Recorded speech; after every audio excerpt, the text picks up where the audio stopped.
The wind's pushing me down, trees are up here, I'm pulling back, and I'm probably smashing in the left rudder.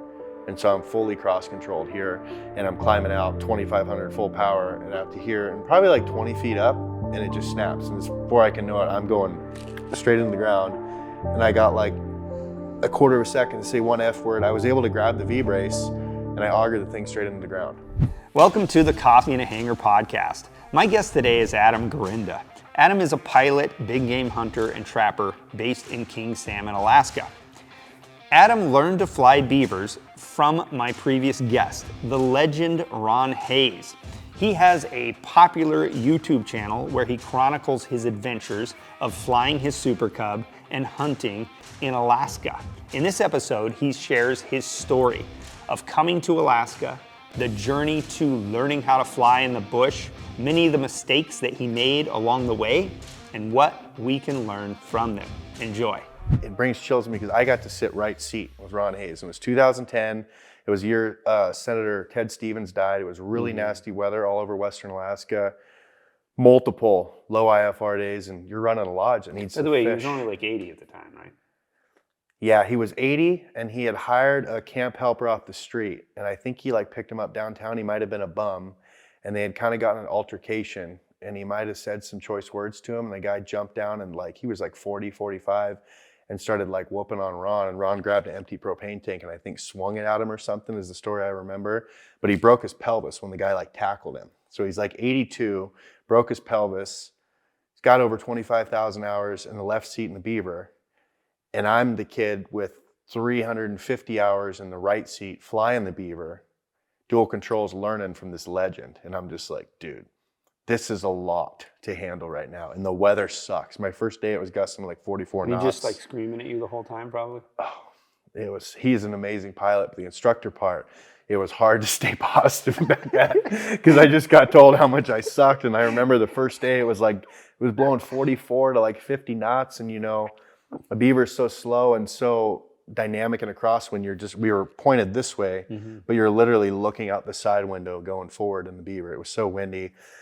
And just going in tiny little rivers and stuff like that and swift water and just learning all this stuff was just mind-blowing to me. And I'm being taught by this legend, and it's literally like a full-on fire hose this big I have to drink from. And I don't know anything, but I'm soaking it all up. And that was like the biggest blessing of my flying career because he taught me so much, like how to get out of weather, how to fly low, how to put flaps in a turn to slow yourself down, how to just creep up here and look for little pockets of light. I mean, I learned 20 years of flying experience in that summer just with him.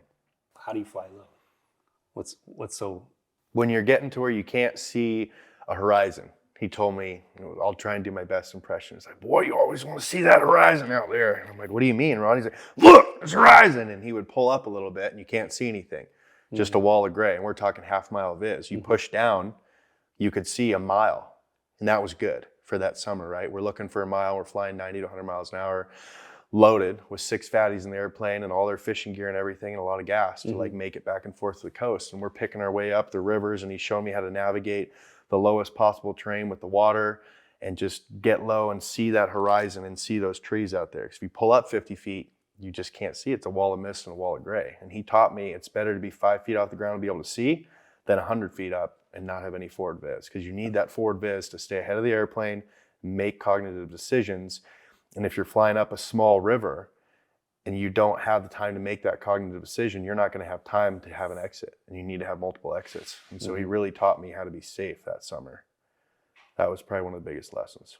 Isn't that funny, by the way? All those things you mentioned, and then you say, he taught me how to be safe.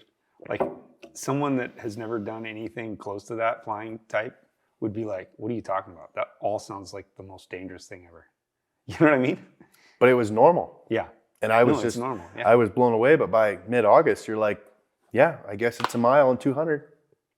It's not a mile, and it's not a quarter mile and 50. So we're going to try, you know? And it was really cool to see. You could always go out and try, and you could always turn around. And I just thought that was really cool that there were some days you wouldn't go. I mean, if you can't see across the Kvichak River, like obviously you're not going to go. But it was really cool to see they always had exits. They were always thinking ahead to like, if this doesn't work, I'll tie into this drainage and I'll come down to here and there's a lake. I can put it in here. I can turn around here. That's one thing I've noticed from a lot of these guys. They all say, you got to know your area. That's like a huge thing. Because if you're going down flying a river and you're getting down tree level or below. It's like, you got to know what that river does. Yeah. Otherwise, you could be coming into something that's too steep to turn or something, right? I mean. Yeah, you put yourself in like a box canyon or something like that. And, the best thing to do is you don't fly at 5,000 feet when the weather's good. You fly at a lower altitude so you can recognize those characteristics in that river and the canyon where this river turns into here. And, there's actually a lake right here that's, 1,200 feet long. And I could stick a beaver in there if I need to on a bad day and then, shuttle people out if I need to. So I learned that early on here, flying out toward Mount Susitna. Yeah. And I usually fly like 2,000 feet up, right? Well, one day I'm flying back and it's like 300, 400 feet. And I'm like, wow, I never even knew this ridge was here before. Mm-hmm. There's a ridge that's like 300-400 feet tall, right? Yeah. And I'm like, I've got to get over that ridge. I didn't even know that ridge was there. And your perspective it would have been cool if I would have flown at low level on a good day and learned about that ridge even existed. I didn't even know it existed, Yeah, the first time those guys had me fly through Lake Clark Pass in a Beaver, I think I was probably right seat. We were probably 200 feet off the ground. Just because they said, I'm like, why are we flying so low? It's great. You got to learn the terrain. They said, when it sucks and you're coming through at a half mile and there's snow, you want to know what this looks like. And I've now come through at a half mile of snow and it's getting dark and I know what the pass looks like. And I know when to turn around and I know what the narrows looks like and I know which route I need to take based on the topography. And so that's a really vital key, but everyone wants the altitude to feel safe. I mean, it is safer to fly higher, right? But you're not just saying, that's not the only thing you're risking. You're learning when you fly low. Yeah, and I fly pretty low all the time. I mean, there's not a lot of farm fields here or whatever, where if you lose an engine, it's, the 1,500 feet is going to save you versus the 500 feet or something like that, Right. Yeah, I mean, you need to be like 1,500 feet or something to find the nearest moose meadow. Yeah. So you've been hunting since you were a kid. Is that true? Yeah, probably about the time I was 3. 3? I think, yeah, it's pretty early. Tell me about that. Is your my dad had, I grew up in North Idaho, Post Falls, Coeur d'Alene area up in the Panhandle. My dad had a buddy that it was raining. He didn't want to go. And I think he bailed to watch a football game was the story. And he was kind of pissed. And he told my mom, and he's like, well, take your kid. And he's like, he's 3. I don't want to steal his innocence away. And she's like, well, what about when you're salmon fishing, you're beating the salmon heads against the side of the boat and their brains are coming out. And he's like, yeah, you got a good point. I guess I've kind of already done taking his innocence. And so we go and we just sit in the old Ford truck and we watch the clear cut because North Idaho is really brushy. There's not a bunch of great expanse you can see. And a deer comes out and he shoots it. And I just thought it was the most amazing thing in the world. My life was changed forever. We walked down there, it was snowy. We tracked the blood trail. And I still remember my dad gave me a 760 autoloader 30-06. And I was 3, right? And he's like, I want to go back and get the truck. And you hold this gun and this deer moves, you blast it. And I knew I was 3 years old, maybe almost 4. Okay. My son wouldn't even be able to hold the gun. Yeah. Up. But you're a big dude. Were you big? I was a husky 3-year-old, right? But still, leaving a fully loaded 30-06 with 3-year-old would be asinine, right? And I was like, yeah, Dad, red is dead. If you see red on the safety, it's going to die, right? That means the safety's off, we're go time. And I didn't find out till I was 12 that my dad actually unloaded the weapon. I was so pissed. I said, Dad, you took all my mustard away. Why would you do that? He's like, why would I leave a loaded 30-06 with a 3-year-old? Do you think I'm crazy? And I said, I was ready. What about if a bear came? I was ready to blast that thing. Did you guys have bears down there? Some black bears, maybe a couple grizzly bears in Idaho, but not very many at that time. But I told the deer, I was like, if you move, it's good night. And I was sitting there talking to it, and we brought it home, and I was so excited. I told my mom we had a Christmas tree. This is before cell phones, right? And told my mom we had a Christmas tree outside, and I came back, and I was like, it's a deer. And I was just so excited. And ever since then, I have been bloodthirsty. Just love hunting. I love the adventure, and it's very, very difficult. And like we talked about before, it's something you really got to earn. And you just can't buy the success necessarily. Yeah. You know what I mean? Well, aren't there people that do buy it? They spend $30,000 on a thing, and then You can buy a guided hunt, and the guy can carry your stuff, carry your gun, pretty much line everything out, tell you to pull the trigger. You might not even hit the animal, and he'll shoot it for you and say, "Oh, you did a good job." But the true success comes from like within, like when you get home and you know you did it by yourself and you were self-supported. Like to me, that's what you can't buy. okay, I have a question about that. What the heck is up with fishing guides? They always post the picture where they're holding the fish, and then the fisherman that's paid them to guide them is standing next to it with a fishing rod. Why does the fisherman not get, and they actually landed the fish, but the hunter, it's the opposite. The guide shoots the animal, and then the client poses with it. Now it's in the hunting world, it's not always like the guide shoots it. No, you know, but you know what I mean. Yeah, right? Sometimes the guide does shoot it.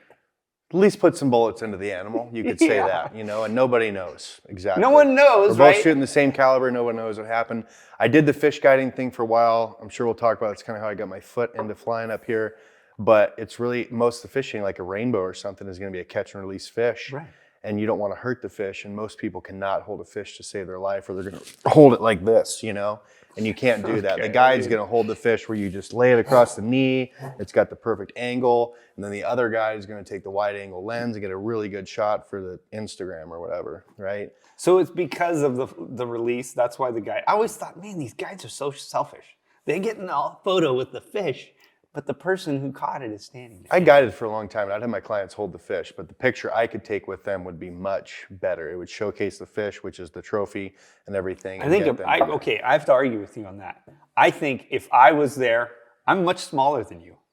The fish would look much bigger if I was holding it. If you were holding it, it would just be like this tiny little fish. Yeah, good point. Yeah. Good point. I knew you'd agree with me on that. Yeah.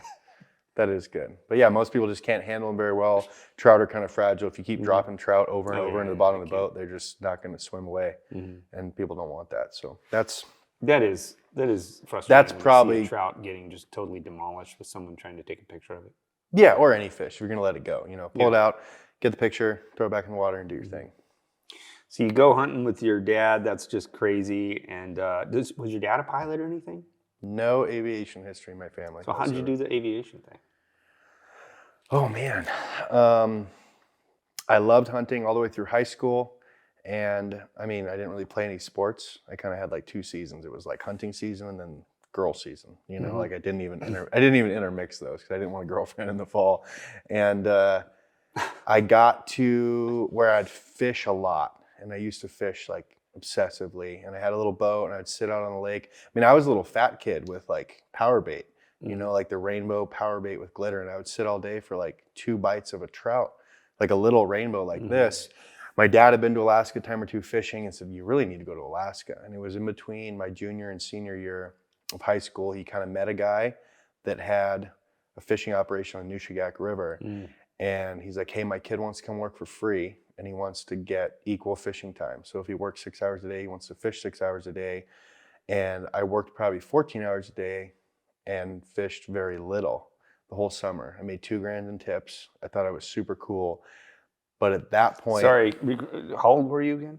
I was like 16, 17 up there. So I just went up to the Nushagak River. And I still have a picture of me in a set of hip boots with gloves on, loading bags into a turbine otter on amphibs. And I just thought, like, those guys are God. Like, that guy's a bush pilot. Like, he has to bring the babies to the hospital. He has to bring people their mail, their medicine, and all these clients to and from this place of fishing. Like, everyone looks up to that guy and he's just a badass, right? And I got home and I told my parents, I said, in my next life, I'm going to be a bush pilot. And they were super supportive and everything. They said, well, you're 16, 17. Like, Yeah, you can do you're not whatever you even want out of high still. school. You might be able to still do this. And so they called around to an FBO and I took the intro ride for like, back then it was $100. Put you in a 172. Yeah. And I was just blown away. I'm like, you have so much stuff to do at one point. Like, they say women can multitask. I was like, they don't have shit on me right now because I'm looking at all these gauges and you have to drive with your feet and you have this thing called a yoke and the power. And the guy's rattling all these numbers to me and it was really hard. But I still remember from that one, I felt like I left like mentally exhausted after an hour, but I did pretty good. Like, my hand-eye coordination could function. And I was like, I think I can get a grasp on this. Right. I can't keep that yellow line anywhere beneath the airplane when we're taxiing, but I think I can get a grasp on this, of how to do this, and kind of turned into an obsession, I guess. I liked it. So when did you get your pilot's license? So I did that intro ride, and then 9 months later I had a CFI. It was really fast. And I guided 9 months you had a CFI. Yeah. You were like 18? I think it was 19. 19. Yeah, 19. Wow. I took a summer off to guide and do that. So I ended that with a CFI, float rating, high performance, all that stuff. Tail wheel. Yeah, I got a lot really fast. Almost too fast, because it was just hammer out the ratings. I knew, I was like, this is it. I don't want to go to med school. I don't want to be a game warden. I don't want to be a biologist. All things I had thought I might want to do. And I was like, this is it. This is my Huckleberry. So I'm going all in. Yeah, and I kind of did. Dude, that's awesome. Yeah, I really felt like Idaho was great, but I feel like Alaska is just Idaho on steroids. And the best thing I can ever say is what one of my mentors said, Ken Strickler, and I'll probably mention him later when we talk about flying beavers, but he said, when Alaska gets into your blood, like, it just gets its hooks into you and you can't get it out. And that was with me. It was like a disease, and I'm just like, I am destined to live there and destined to fly airplanes all the time, and that's where I want to be, and that's the only thing I want. And so I really set that goal. After you got all your ratings, you came up and worked at that lodge as a pilot, or what happened? You can't just come in and say, all right, I got them, guys. Put me in the Beaver. Yeah, that was rough. So I started at the Nushagak that one summer. It's just like a camp helper, you know, and didn't get much fishing time. Got all my ratings. Came back when I was 18 to work as a fishing guide, had a Coast Guard license and everything when I was 18 on the Togiak River. And I worked there for a few years. That wasn't a flyout lodge. It was a place they flew airplanes in and beavers to support, you know, transitions of clients in and out on a changeover day. I did get a small stint leaving that to go work at Tikchik Narrows Lodge. Bud Hodson used to own that, one of the prettiest places I've ever been, in the Wood Tikchiks, you know. Yeah. A phenomenal place. Everything's flown in. It's a 5-star experience, and they had 3 beavers and a 206. I'm like, this is incredible. There's just all kinds of flying going on out here. So that was really cool. Were you flying for those outfits? Is that what you're saying? Or were you? No, I'm just a loser fishing guide who's got a pilot's license, and I'm just trying to soak it all in. I'm just don't say anything. I was blessed if I could sit in the front seat, and I'm just absorbing everything, because I'm like, these guys fly in Kodiak, these guys fly here, they fly in the Alaska Peninsula. I mean, crazy places, right? Yeah. And I'm just trying to be a sponge to build my toolkit, because I don't have any tools. I have a piece of paper that says I know how to fly airplanes, but I don't know how to fly airplanes. You have a ticket that says I have a pilot's license, you don't know anything.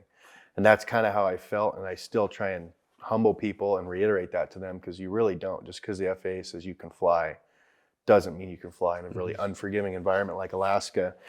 So how did you get in? How did you get into that? Because that's the step you can't buy, right? Ken Strickler, one of the guys that's like truly a mentor that's really helped me. And I haven't caught a whole lot of breaks. I didn't have a dad who was a pilot. My dad didn't have an air taxi growing up with many Cubs, which would have been awesome, but I didn't have that. That would be so awesome. Yeah, I was a fat white kid who grew up on a golf course that fished with power bait, you know? And Ken Strickler met my parents at the Bighorn Show in Alaska, which is like an outdoor sportsman show. My parents were selling, they sold like little window decals at the time and stuff you put on cars as their business. And he had an Alaska Rainbow Lodge hat. And my dad asked him, oh, you fly in Alaska? Yeah, I'm a pilot. My dad's like, oh, you're a pilot up there. And he knew I had my ratings, obviously. He'd helped me with flight school and all this stuff. And he kind of got my foot in the door and said, hey, you need to meet my kid.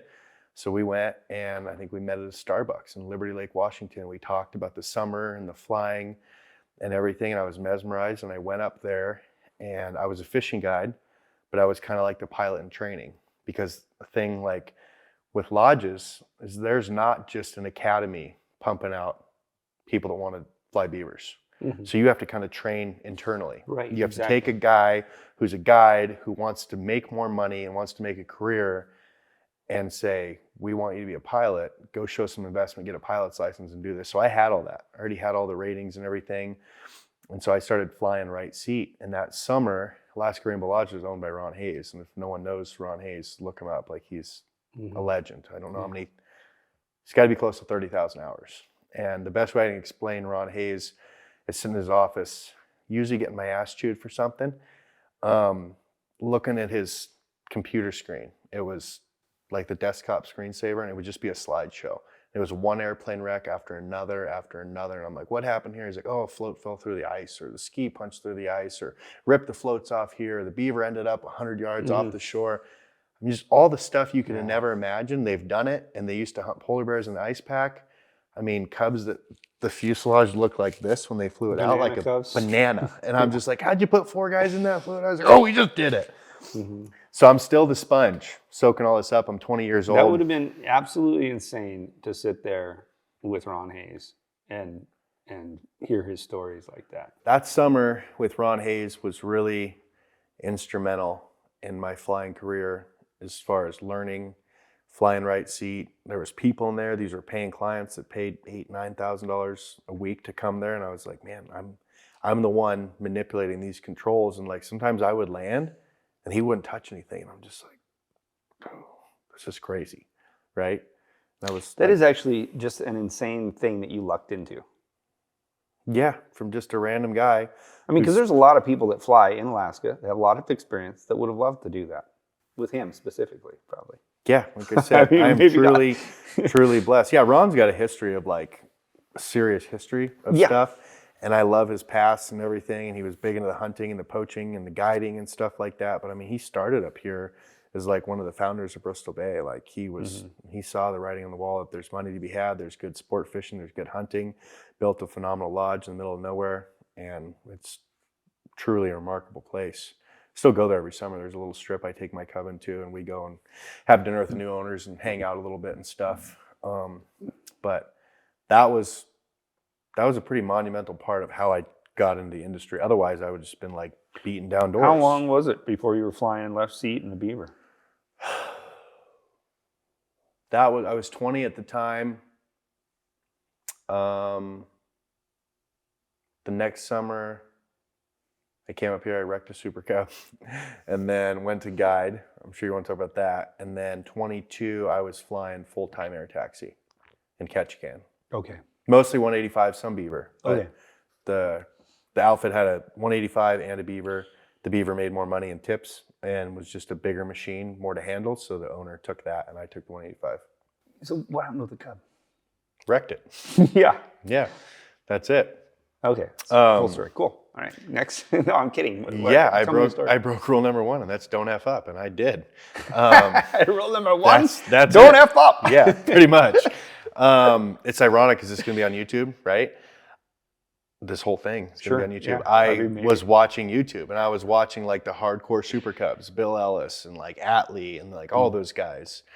So like the Super Cubs hardcore video that I love that I watched, the one where they're like doing turns like this to take off. Yeah, it's the porn for pilots. Like we're just like, that is so cool. And they don't even have the mods and their tail's not beefed up. And they're just like talking about it like no big deal, monotone. Yeah, see, what you want to do is you want to turn it over. In tennis shoes. You know, the Ellis's are leather jackets. Yeah, and the real aviators. So like I'm watching that stuff and I find an ad on Craigslist. I was living in Coeur d'Alene. I was going to college and hated college. All I wanted to do was just be up here, but I wanted to proceed with what I thought was the right move down the road that I thought, and found an ad of like in Craigslist aviation of a guy looking for a pilot on Alaska Peninsula and wanted someone to fly a Cub.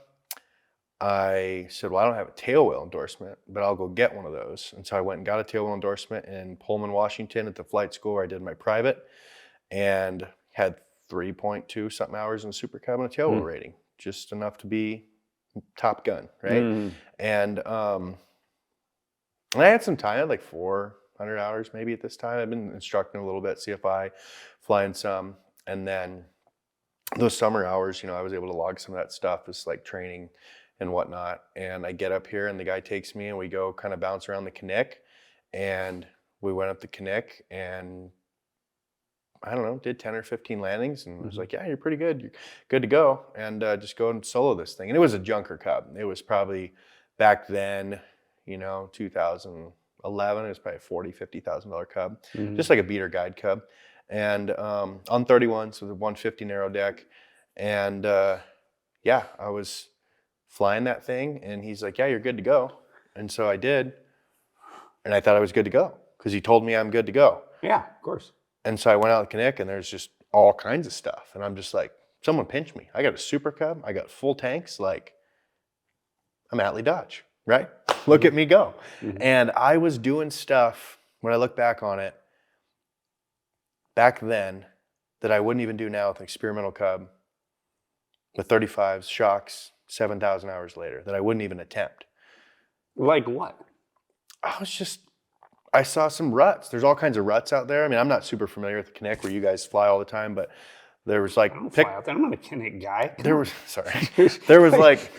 was like pickup truck ruts and like this grass. Yeah. And I just flew over like 1,000 feet. I'm like, just stick it in those ruts. So I went down. It was like a lot of water. And I like landed. I was like, ooh, tail's coming up. I'm like, that's not good. What are we going to do now? And I was like, let's just hit power and see what happens. And it just starts slogging out. I'm just kind of messing around with the stick, and it just kind of crawls out of this mud hole. I'm just like, cool. Didn't even faze me that was like a very dangerous situation that I should have said, hey, red flag, go back to the airport now, talk to this guy and kind of regroup. And there was just other situations with gravel bars. I remember one time I took off on a gravel bar and I didn't have the speed when I got to the end, and I pulled the flaps because it's just, you pull flaps and it's supposed to go. Well, I didn't have the energy forward and the lift on the wings. And I pulled the flaps and it didn't go. And I'm just scooting across the water. And I was like, you get real scared. I don't know about you, but like, I'll make a sound sometimes and I'll be like, like when you're really about to shit your pants. Yeah. And you can't keep from making that sound. Yeah, that's what happened. And I was just like, and I kind of massaged the stick. And I think I don't know a bunch about water skiing, but I was like upriver or downriver, and I just broke enough, and I rolled and I broke one tire, and I was like, sweet. 5 minutes later, that feeling went away. And I didn't harness that feeling of like, hey, you're getting too close. You're riding the edge, dude. And the one that did it, I flew over a gravel bar, which is like, out of those two, that definitely should have bit it. But I flew over a gravel bar. I had probably a 10 knot crosswind from the left, about a 45 degree angle. So not too bad, but for a 400-hour pilot and a new airplane that's got 7 hours in a tail wheel, super experienced. I came in and it was real light colored pea gravel. And I did like one pass over at 1,000. I said, looks good. And I came down, it was pretty big. It's probably like 700-800 feet. And I came in, landed, and as I'm going like the real critical speed, I tell people and tell students I was going like 20 to 25. So I'm flying, but I'm not. I hit this kicker that's like this big and a pretty significant jump at an angle. And I launched that Cub off that kicker. And now I'm like 4 or 5 feet in the air. And I'm like, right? Again, like an hour later, here we are. And so everything. Well, now you have 8 hours.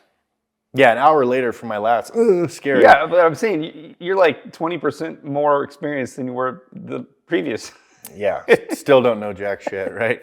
And so I'm in that situation, and like we talked about earlier today, sometimes you can't always just go around, because in my mind, all the initial training I had as a younger pilot was said, when in doubt, punch it and go around. And it's a light Cub, I get half tanks, 150 horse motor, so I punch it. Right? And as I punch it, I kind of weather vane over here into the trees, and instead of turning into the wind, left like we all like to do, I turn right, and I turn downwind. And everyone knows when the downwind turn, it's just like a duck, they're gonna get pushed down. And so then I'm pulling back. And the whole thing with the ball, I never looked at that as a young pilot. I was just like, what's that for? No one looks at that indicator, that's not important. Your altimeter and your speed, that was important to me. Really, you didn't prioritize that early on? Because I feel like now everyone, that's all they talk about. No, I never prioritized that, because I was trained in a non-Alaskan environment where there's not a lot of moose stalls or stall spins. There's not a lot of death. There's engine failure. And so you need to know an emergency checklist. That wasn't really hammered into my physiology and what to fly. Okay. And so, I knew I wasn't coordinated, but I turned right. The wind's pushing me down, trees are up here, I'm pulling back, and I'm probably smashing in the left rudder. And so I'm fully cross-controlled here, and I'm climbing out 2,500 full power and out to here, and probably like 20 feet up, and it just snaps. And before I can know it, I'm going straight into the ground, and I got like a quarter of a second to say one F word. I was able to grab the V-brace, and I augered the thing straight into the ground. And it was just like, deja vu. You grabbed the V-brace.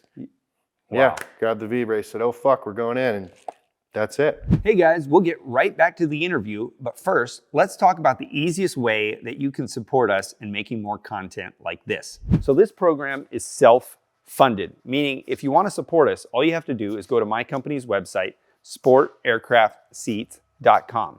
We make aircraft seat upholstery kits that can be installed by an owner or mechanic in just a few minutes with little to no skill.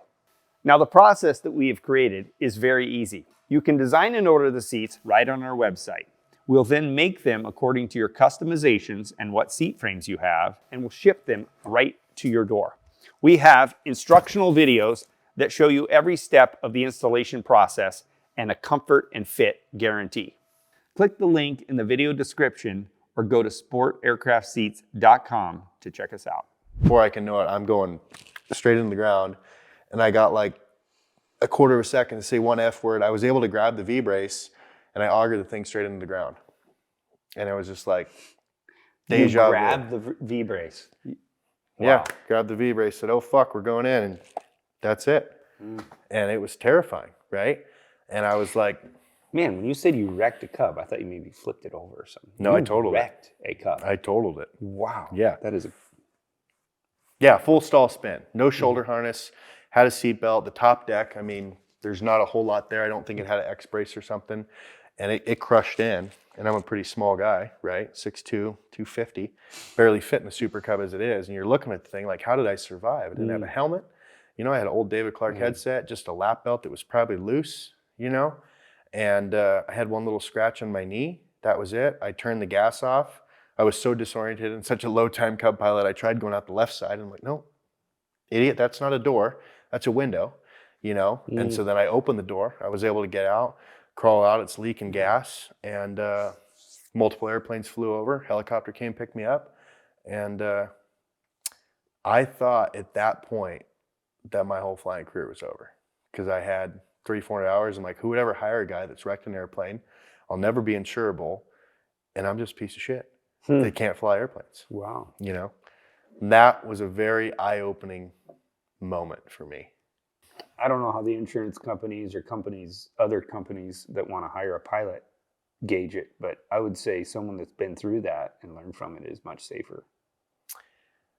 I'm not an underwriter, but they don't like people who've wrecked stuff. Right. I'm pretty sure, because it's all just an analysis of your risk to how much money you're going to pay in their formula. But I ended up being insurable. I ended up getting a job the next summer for that air taxi in Ketchikan, and I was flying a lot, like probably 100 hours a month down there. And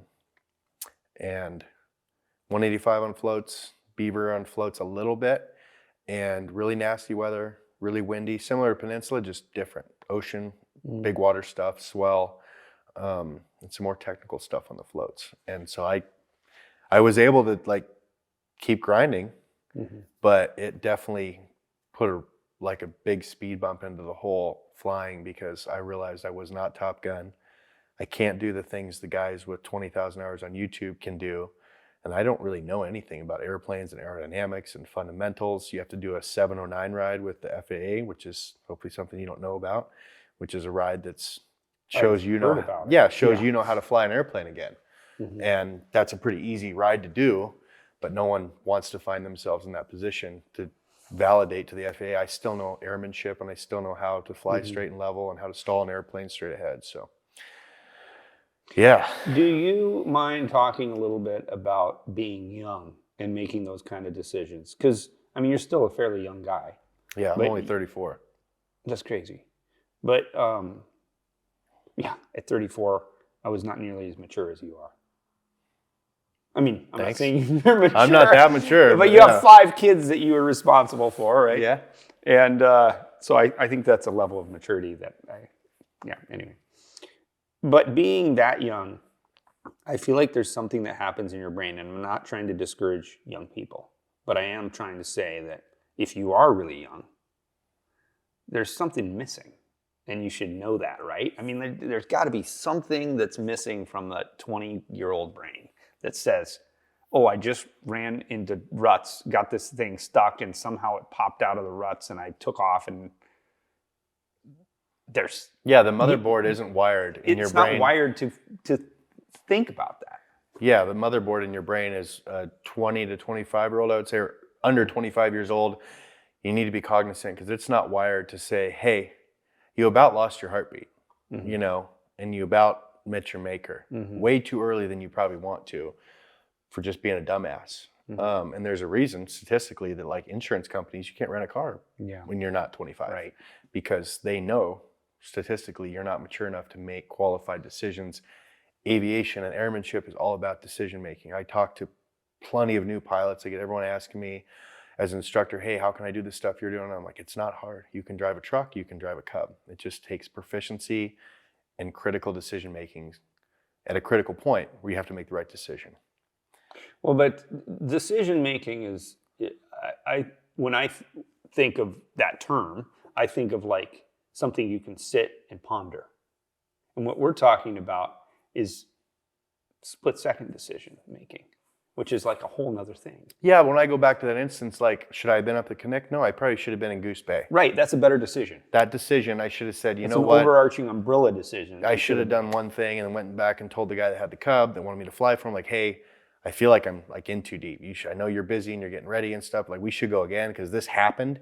You know, I didn't want to tell him and come back with my tail between my legs or something. I don't think I had a chance because I wrecked the Cub before I was able to make it back, right? 20 minutes later. Yeah, 20 minutes later, here we are. But I should have been at Birchwood, Goose Bay, Big Lake, just running laps and running spot landings and learning how to do a 3-point landing, do a wheel landing, and just really master the airplane. Well, there's nothing wrong with doing that in Connect, I don't think. I mean, because there's some perfectly safe places to practice out there. Not where I was going. Well, yeah, but there's the other Connect. There's two Connects. There's I'm going to find the shortest unnecessary place to land.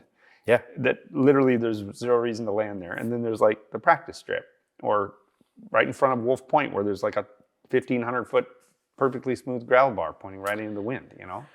Yeah, and I think that was a really big eye-opener too, because I was just landing at a place to land, and I see a lot of people do it. I counsel people against it, that I don't need the cloud of like, oh, it was a really badass picture to put on the gram or put on Facebook or something. I just wanted to land because I could, because the rocks were big or different things like that. I'm not telling anyone how to fly airplanes. You can do what you want, but I want to have a reason to land there. I want to make it like a proficiency landing. I'm going to look at this spot for a hunting strip in the future. Make it like purpose driven. Don't just land places just to say you did. And that's what I was doing out there when that happened.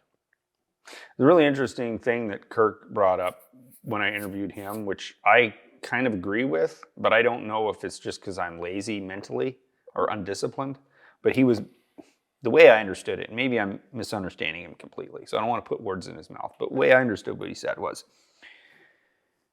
if you're on a big runway, your brain doesn't like focus enough to be able to really focus and hit that spot and keep it straight down a tiny little thing that's just barely wide enough.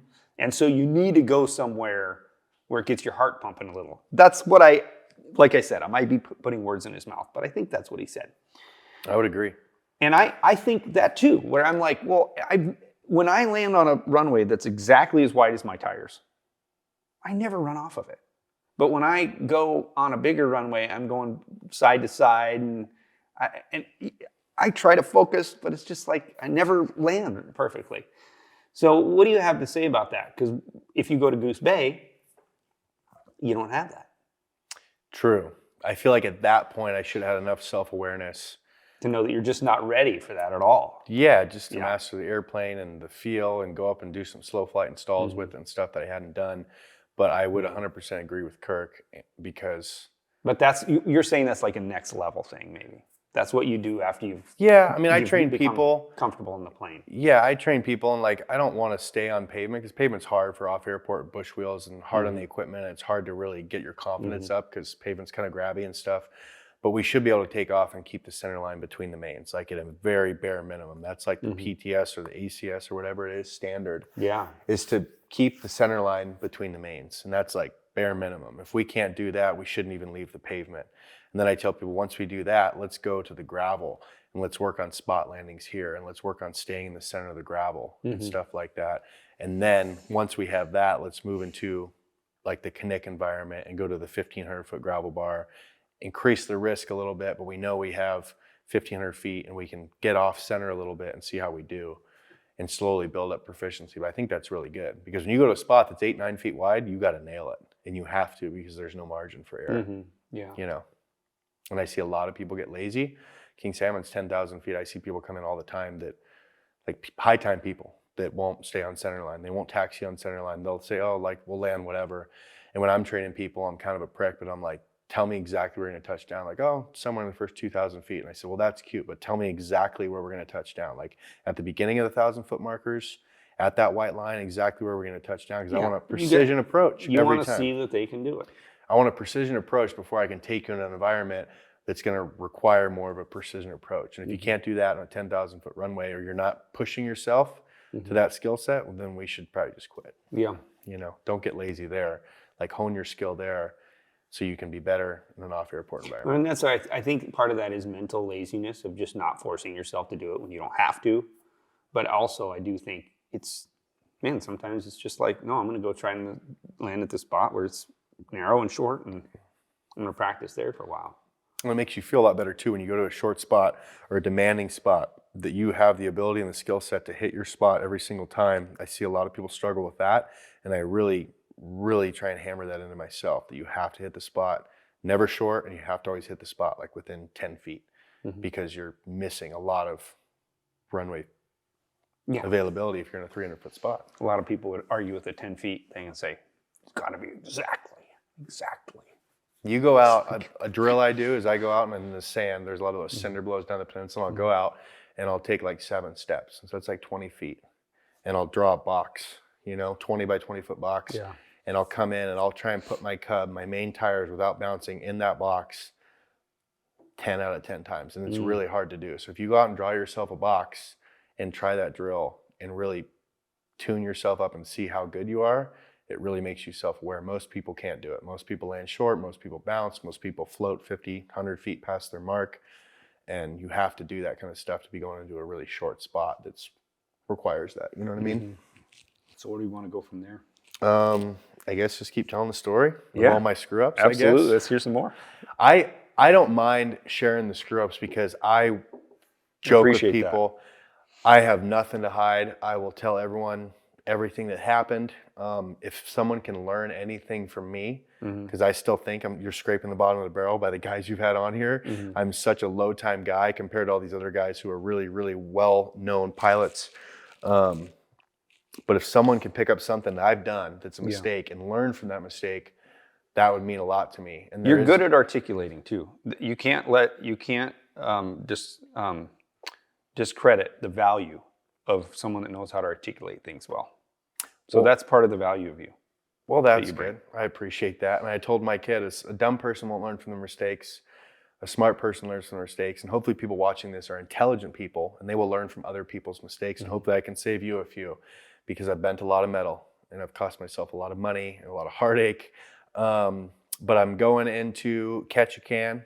I'm 22, full 185 time, Beaver, all kinds of stuff. And I had a left float that was just kind of heavy, and I didn't know what was causing the left float to be heavy. And I'm a 700-hour pilot at this time, and couldn't figure it out. And the floats leaked a lot, but we pumped them all the time. They were so leaky, we had like a metal silicone encased pump in a box with the little float pump thing, and you just hit a switch because the Beaver floats would leak so much you couldn't keep up with the thing. You pump them every hour. And that 185, I pumped all the left side, nothing was coming out, but it was listing, as I would taxi. It was weird. And Cessnas don't have fuel gauges. They have a fuel quantity indicator, which either means there's no gas, there's some gas, or it's full gas. And I was kind of flying, big heavy loads with hunters and air taxi and all kinds of stuff. And so I was flying in the some gas region. And I came back and I had to go to Prince of Wales, and I was, I think, pulled up on the left side, and I was in a hurry. So I think I topped the right wing off or something, or just put gas on the left. I'm like, oh, that's probably enough, and I didn't stick it or anything. I was in a hurry, but it was one of those things. There's always a compounding series of events that lead to mishap in aviation. And now as I've gotten older, I'm able to see those things, and like they happen in a sequence of 3. And if I find myself getting burdened by those, I just stop and I don't go fly. But I did all this. I'd love to talk about that more when you're done with the story. Yeah, but the plane was listing. I didn't top off the left wing. I said, oh, half's going to be plenty. I ran some bear hunters over, some camps, Prince of Wales, and I was like looking, I'm like tapping on the gauge. The right wing's pretty much empty, you know, and I go to left and I land and I'm just, man, I don't know. I should talk to my boss. I'm kind of nervous, kind of antsy, just, you know, I haven't even taken off and I'm antsy about the gas. And then I go and I'm climbing out and I'm on the left tank and it kind of sputters and I'm crossing, I think it's called Clarence Strait. It's a pretty big strait. It's like 12 miles across and you're not landing a float plane in it. Probably even on the best day because there'll be a swell this big. You can't put an airplane into a swell like that, roughly, very coordinated. Make it across, and right about the time I got to cross, it gets real quiet. And I was like, fuck, dude, not good. So I go both, aux pump, right, both, left, aux pump, nothing. It's just still quiet. And I was like 3,000 feet. I crossed high, you know, but I was like, okay, this is the real deal. This is what they talk about. Like in private pilot training, the dumbass that runs out of gas, and you are the dumbass that just ran out of gas. Like I can't, how do you run out of gas? Well, that's what you do. And I had like a 10 knot crosswind and I saw a cabin down there in a nice little protected bay. And it was one of the best greasers I've ever had in floats. Really? Just came down. Amazing. It was good. I jumped off and I'd gotten really good at pulling the paddle out because that was kind of our thing to do black bear tours and get the people up to the black bears, pull the paddle out and like, you know, really show them what a bush pilot does, right? So I got the paddle, I kind of rowed back into shore, threw my anchor out, and I was just kind of sitting there and had cell phone service, called my boss, he came out with a mechanic, we put some gas in it, started the airplane, I flew home. So if you're asking yourself, how do you ever run out of gas?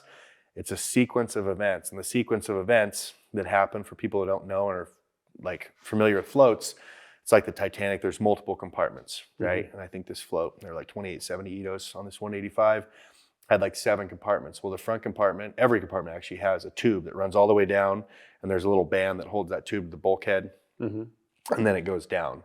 Well, somehow to the bottom to suck out all the water. And it's a small hose, like a 3/8 hose.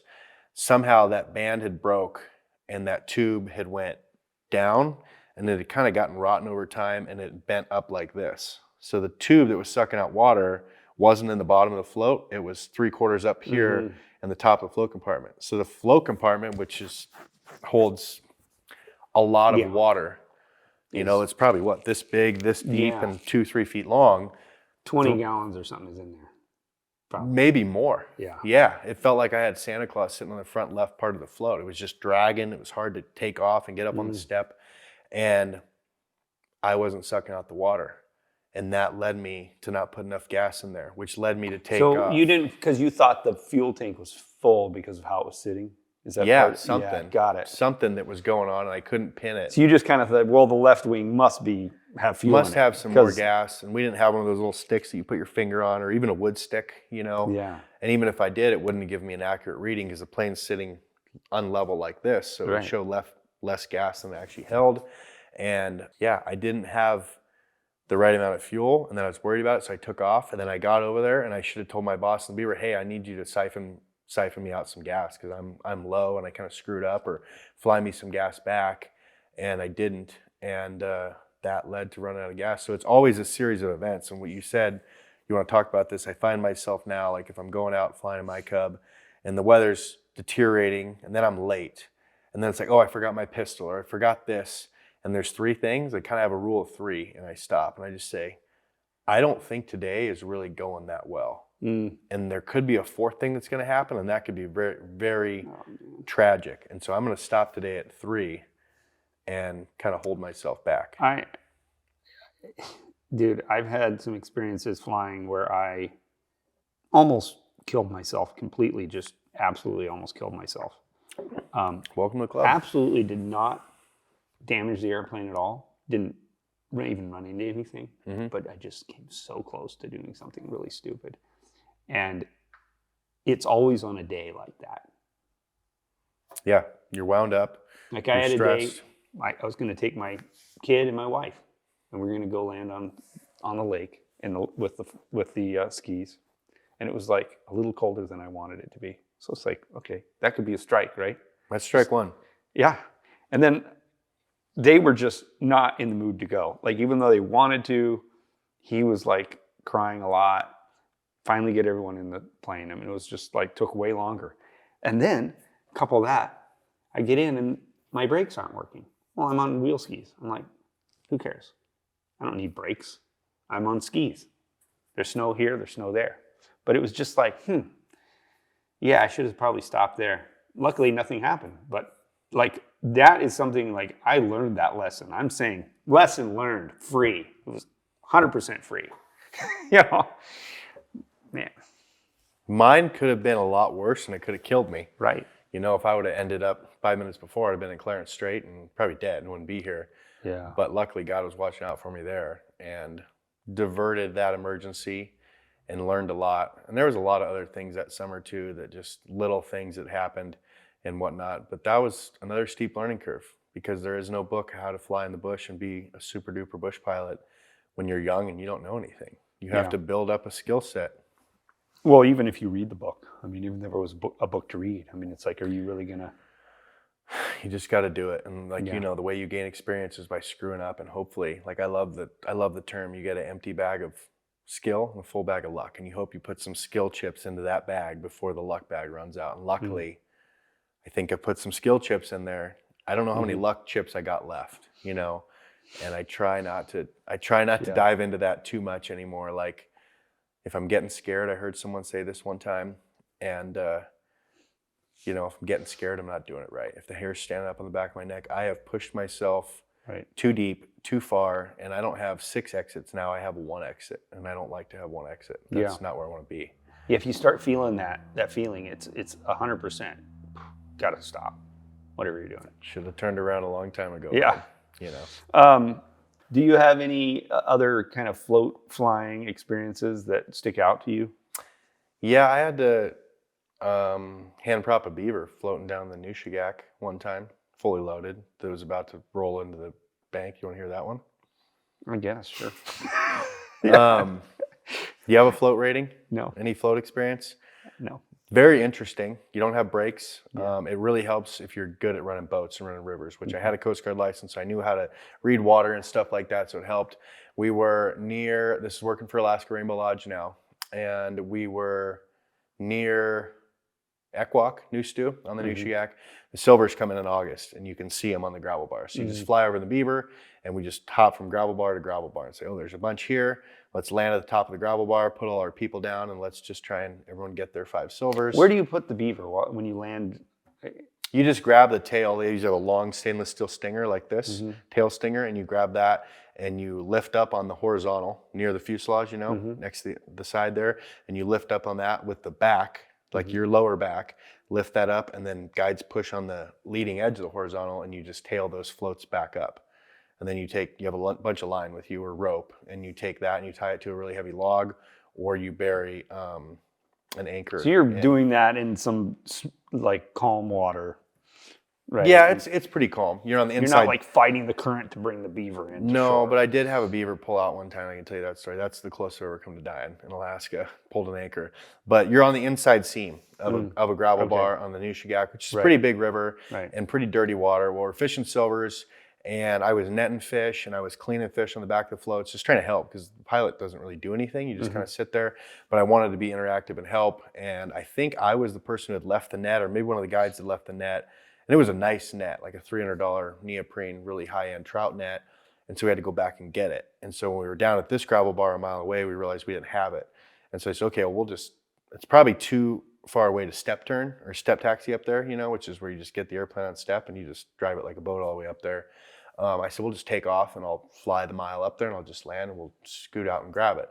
So we warmed the airplane up and everything, and then we got in the river. And a beaver is really essential to warm up. You need to make sure they're warm. If they're not to the exact 40 degrees Celsius on the oil temp, they have a brass oil cooler and you'll blow the oil out. It's not viscous enough and warm. So you need to make sure you get to that number. And we got to 40, but you're warming up at a lower power setting because you don't want to bring water into the prop and stuff, but the power setting's so low, it's not charging the battery through the alternator in the system, the charging system. So the whole time I'm warming up, the battery's decharging, right?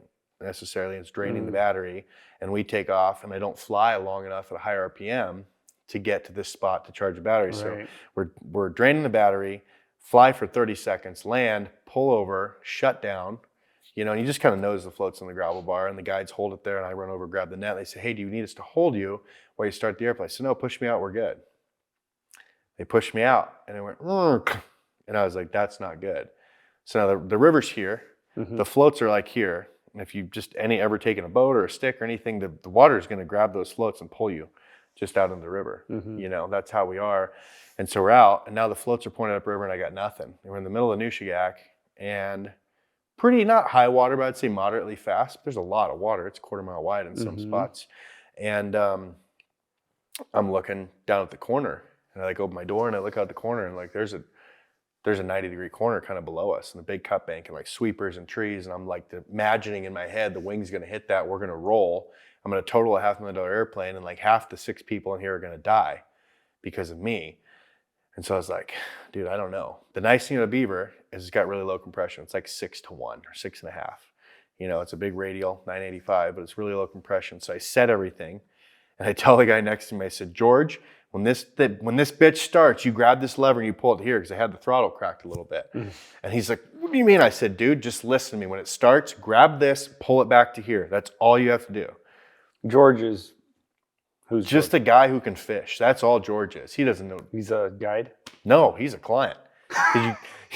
You have to put the fat guys up front. That's what Ron told me, because you need your CG forward, right? George. So George is like 280. You know, the yoke's almost hitting him in the guts when they come bring back to pull up on the He's step.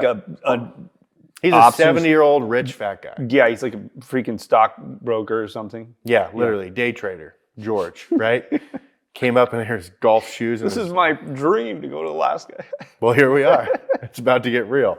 So I set everything up. Mags are hot, everything. And I'm like, whatever, mags are hot. It's not going to start. So I put my hand on the spinner, and they have a float wire, you know, and people think that's treacherous walking across that. When you're a float pilot, you've walked across those thousands of times, and you can do it very fast. And so I shimmy across the wire.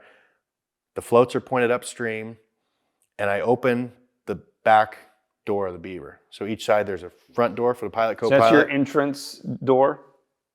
No, that's the back door, like where the passengers get in and out. That's how I'm getting back in. That's what I mean. That's I'm not walking entrance. the wire when it started. I'm like, I'm gonna have to start this, and I'm gonna have to go underneath the strut, swing under the strut, and then crawl over everyone as a really small person, and then wedge myself between the gap of this big and the 2 front seats.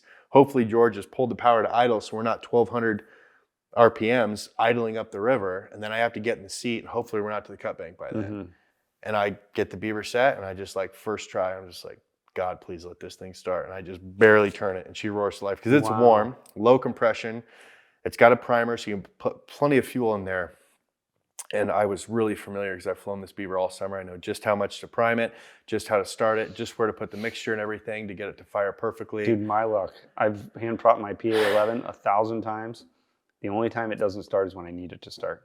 Yeah, and all the other times, not floating down a river where like time is of the essence, right? I had another 30 seconds, and I had tried to throw the anchor out this whole time, right? My little tiny Danforth anchor and the 50 foot of rope that doesn't have nearly enough scope is just tink to tink to tink to tink, just going across the pea gravel bottom. And I'm like, well, that's not very good. That's not going to work, right? So I fire it up. I swing under the strut. I crawl over the seats. I crawl between the guys, and I'm like, we're going home, George. And I taxi up, and I get some ground between us, and then one of the guides jumps out, grabs the anchor, puts it in the float locker, and we go home. And as soon as we got off the dock, those guys were just like, we had the most badass story, Ron. We had to hand prop the airplane going down the river. And he's like, what the fuck are you hearing me hand propping my airplanes for? And I was just like, dude, George, you're gonna get me fired. Yeah, that's what I was going to ask. Dude, I mean, I'm assuming the lodge owner in a situation like this would not love this story. He was not very happy. In general, this is just bad business. You remember earlier in this thing when I told you I was in his office getting ass chewings, looking at all the screensavers? Yeah, this was like one of those ass chewings that I was in there for, right? And and I just told him, I was like, man, it was a situation of circumstance. I didn't realize we were draining the battery. I thought I was like 800-900 RPMs. You got to be like 1,000 or 1,100 in this one, because it kind of had a janky charging system on the battery. And I said, I thought the battery was fine. I went up there, we pushed off just like we normally would. And I've been flying for this lodge for a while now, and it just didn't work. And he's like, what are you doing hand start? I'm like, if I didn't hand start that Beaver wouldn't be here. It would be rolling down the bottom of the Nushagak in a ball, and people might be dead. And so then I think he was kind of happy that I made the evasive decision, like I need to save these people and save the airplane. But how we got in that situation wasn't good. And that was no series of 3 events. That was just like, matter of fact, it happened. Well, I mean, don't you say the leaving the net is event one? I mean, Yeah, it could be. yeah, Yeah. I just didn't feel at that time I had quite a bit of time. yeah, And I you're didn't just like, no big deal. Did just crept up on you out of nowhere. Isn't that weird though? It's like a lot of times that first event is really not easy to spot, but it's like that. Well, it's like when I've left things, I've left my fly rod on a gravel bar, and I'm like, well, I'm going to go back and land this place. I landed there the first time; it's no big deal. But it's like the second time, it feels kind of weird. Yeah. You know what I mean? It's like I'm coming back for something, and it's like because something went wrong. Well, and how many stories have you heard where you're not even airborne, and the potential to kill everyone in the airplane is so high? Probably never. In this situation, we weren't even off the water or the ground, and everyone could have very easily died because if you're still in the seatbelts and you can't egress the airplane and the fuselage moves a little bit and just imagine the Beaver hitting a bank, the first thing it's going to do is catch a wing and it's probably going to fold. It's not going to ping pong off those sweepers and stuff. It's going to try and probably roll under there. Mm. So that didn't seem like a good outcome. So I was like, well, there's literally one option. It's either we jump off and we swim to shore and probably drown, or we try and get this thing running. Luckily, it worked. Bro, I don't know about you. Story. I just don't know about you, bro. It's craziness. I don't have a lot of those things happen anymore, but like I told you, like I've had. How old were you when that happened? 25, maybe. Yeah, so young. Pretty young. You don't know shit at 25. Yeah, I don't. I know how to hand prop a Beaver, right? That's pretty incredible. Yeah, and I think I had practice with it because I was sitting, you drop people off for fishing, you're sitting there all day by yourself. I'd get out and just like, let's see if we can hand prop a Beaver. Why not? It's a two. And the other thing too, it had a 2-bladed ag prop, so the prop is really heavy. So when you get the first blade through, the other one's so heavy, it's got inertia to come up around and hit those mags again to fire. That really helped me. What have you were saying something about an anchor came undone or something. Oh man, that was the closest I've probably ever come to dying. Was on the Sheriff Lake, which I believe is the 3rd largest lake. Mm-hmm. Might be the 2nd in Alaska. I think Iliam's first, Sheriff might be the 2nd. On the Alaska Peninsula, fishing this place, and it was calm. It was just amazing to go down there. We were char fishing, I think, for sockeyes, and I was with another airplane there. This is working for a place called Rapids Camp Lodge out of King Salmon, flying beavers for them, and what happened? We were sitting there, and the Alaska Peninsula weather is so volatile that it was like you could see this wall of black coming in. Mm-hmm. And the other pilot there was an older guy, and I kind of looked up to him. He's like, "Oh," I said, "You see that stuff?" And he's like, "Yeah, it doesn't look good." And I said, "Yeah, it doesn't look good either."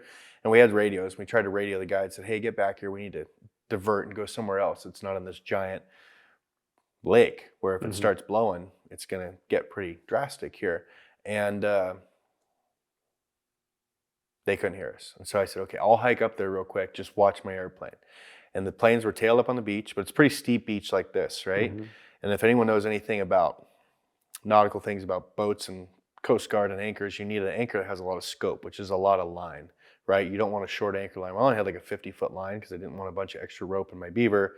And so that didn't get the anchor, like this is the beach, that didn't get the anchor up and over here and back down on this side. So when the boat or the airplane pulled, the anchor would like dig into the bank from the backside, if that makes sense.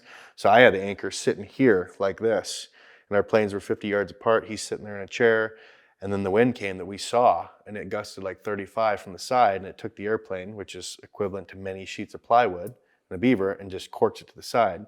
And I'm tied to the stinger, which pulls the anchor and pulls it right out. And once again, the floats are here. So now the $500,000 airplane's got no one in it, and it's floating out the middle of the lake.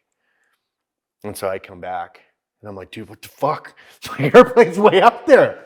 I was like livid. He's like, I don't know what to tell you. It just happened, this and that. And it wasn't a whole lot of time to talk. It's like, we had to figure this out. Like, we need to get it. And now the winds come up, and we got like a 3-foot swell. So we're taxiing through a 3-foot swell, which is a lot of water to handle the Beaver. Fetch it. To go rescue. And on the way out there, I'm on the back right side, not the co-pilot door, the other door. And we didn't really talk about a plan. He said, can you swim? I said, yeah, I can swim. Like, I went to swimming lessons, right? Like, I could swim. Yeah. But Sheriff Lake, it's 36 degrees maybe all year. It's cold. And it's in June, so we really haven't warmed up a whole lot. And airplane crash happened in June. So I kind of had a June curse for a while. It was kind of a thing. And at the beginning of the summer season, go figure, right? Yeah. You're not really hot to trot. And get out there. And I was like looking at the little tiny life jackets, and the little seats you see in the Beaver. They have them all over because you got to have 6 on there. So you're kind of looking at passengers. this thing, should I take it out? And I'm like, dude, no. I'm basically a frogman Navy SEAL. Like, I'll be fine. Stripped down to my undies.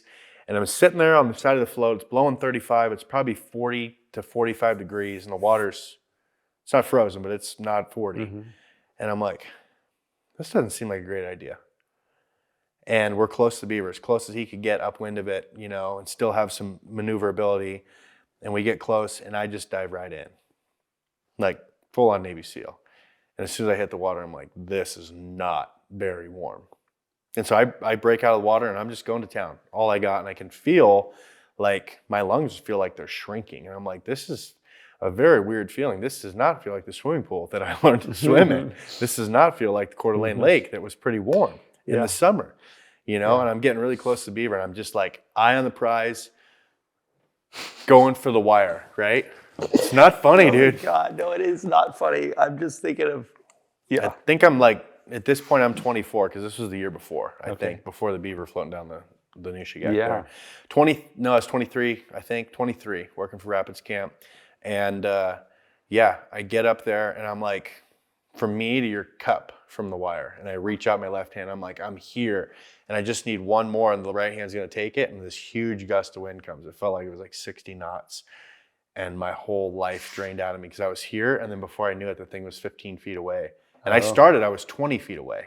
I was close. We got those airplanes really close. Like he got upwind, and then he put the flaps in, and he kind of sailed the airplane back so that the heel of the float was really close. And I was so close. And I was like, that's it. And so at this point, the Beaver had peeled around, and he's over here. And I'm like, I like heard God speak to me. And I'm just like, this is it, dude. This is where the white light comes. Like, you have finally done so much dumb stuff. And this was the dumbest thing you've ever done. You freaking idiot. You're going to die because I can't move my body anymore. Like, my muscles are just not working. You're past convulsion. Your lungs are kind of shrinking, you feel like. And it's just like I was in there for less than a minute. And the one last ditch move I did is I just like waved my arm like this, and the Beaver saw it and just like firewalled it, came right up to me. I grabbed on the float rope, and we're like a quarter to half mile offshore, and I didn't make it onto the float until like we were 50 yards from shore. So I was so weak, I had to hold on to that float rope. I did not let go of that thing for dear life. You want to talk about death grip, dude. Like, it is very difficult to do large movements when you're cold like that. Like I could barely hold the rope. I just basically wrapped it here, wrapped around my arms, and I'm like, I'll drown going in, but I'm going to hold on to this thing for dear life. I was wondering how many episodes we get into this podcast before we talked about cold training. I guess this is it. Cold plunge, yeah. It's kind of not cool anymore. Do you do it? Do you do? No, I did it before. I did it before school. Before Joe Rogan, everyone was doing it, I guess. No, like a couple summers ago, I got really into it, and I was like, I realized like what you need to do with your lungs and stuff to not, like, if you fall in cold water, not freak out. Yeah, I mean, you can go. I mean, I can easily go for 3 minutes before it's an emergency, but I couldn't. I was in full-blown panic. The first time I did it, 30 seconds. Yeah. You know what I mean? Yeah, full-blown panic. So I almost think it's a safety thing. If you're going to be around water and stuff, you really should be doing that. At least getting used to it, so you know what to do. But so how'd you get the Beaver? There's more to the story. So I get back. I finally roll up on the float. We get there. They build a huge bonfire. All the guides are back. I'm feed candy bars and stuff. I'm like pretty much naked next to this bonfire. They call an air service. They say, hey, this is the situation. They call the lodge on the sat phone, this is the situation. They flew a 206 down with a raft. And so like me, the lodge owner, flew down, and 2 of the other guides were there. And we took this raft and got out there. And I remember so violently, I was in the front paddling for all I had because we left from the shore, right, to get this boat, to get the Beaver that's still about a half mile out there, but it's pretty well listed. And when we got... What do you mean it's pretty well listed? Like it's listing pretty bad. Like side to side is a list, Yeah. And is like one of the floats full, or is it just from the wind, or just from the 3 to 4 foot swells in the wind? Once you come up on a swell like this, and the wind catches the wing. It's like it looks like it wants to invert and just flip over on its back. Crazy. And I'm just like, dude, I am gonna never have a job after this, and she's gonna freaking kill me. I was terrified of my boss too. And so we get up there, and I remember the right float. I looked at it, and we were right underneath it, and the wind came up so big. we were not under the float yet. We were right at the nose of the float, and I could see the whole float. And I just remember, man, those are really dirty from the bottom. You never see the bottom of the floats. I could see the whole bottom of the left float. It was like 6 feet above me. The whole float, or the right float, excuse me. The whole airplane's up like this. And then it comes crashing back down, and then we like row some more up there.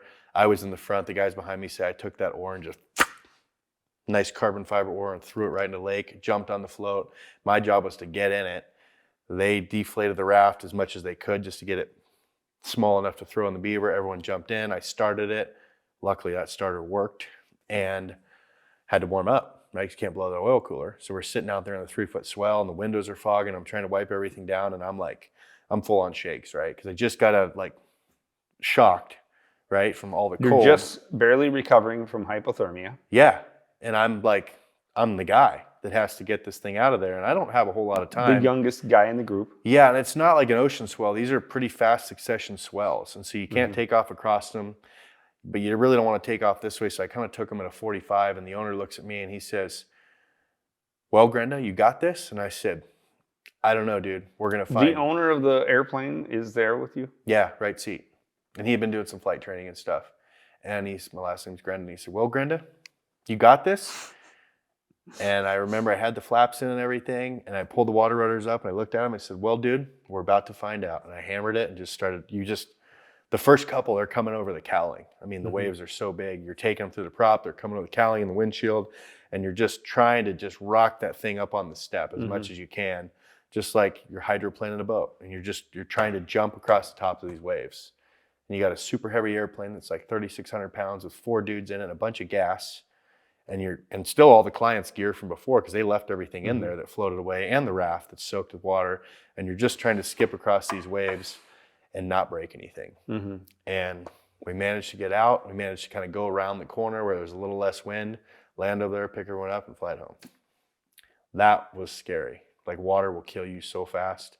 And if you look at like the Nushagak scenario and that scenario, like very dangerous scenarios when it comes to water and float flying with fast moving water in a river and that scenario. Totally. That's why I've never, at some point I will, but I'm in a different position than you. I just fly for fun. I'm just a wannabe. Okay.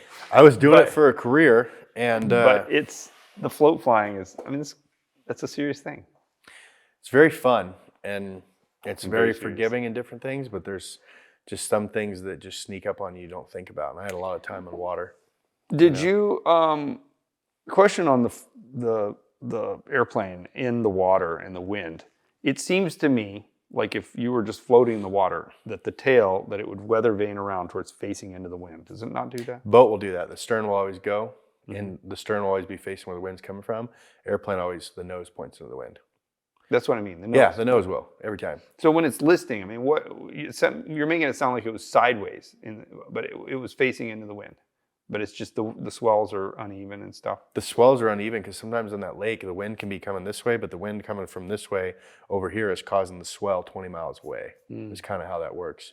And yeah, the plane will be pointed into the wind, but when it comes up on a swell and kind of gets crooked like this, you're looking at the other side of the wing. And you're just like, man, it's going to really have an effect on where it goes. That's a lot of lifting surface there that the wind could easily just, if it goes past center, I was looking at the wingtips when it was listing and stuff, and it was almost hitting the waves. Such a crazy thing. Yeah, I've told that story to a few people. Like, I don't mind sharing it because I doubt people will find themselves in that scenario. But yeah, that was a. So what's the moral of that story? Don't jump in the frickin' water, dude. Okay. Yeah, that's to not die. The moral of the story is when you set your anchor, you need to set it over the bank.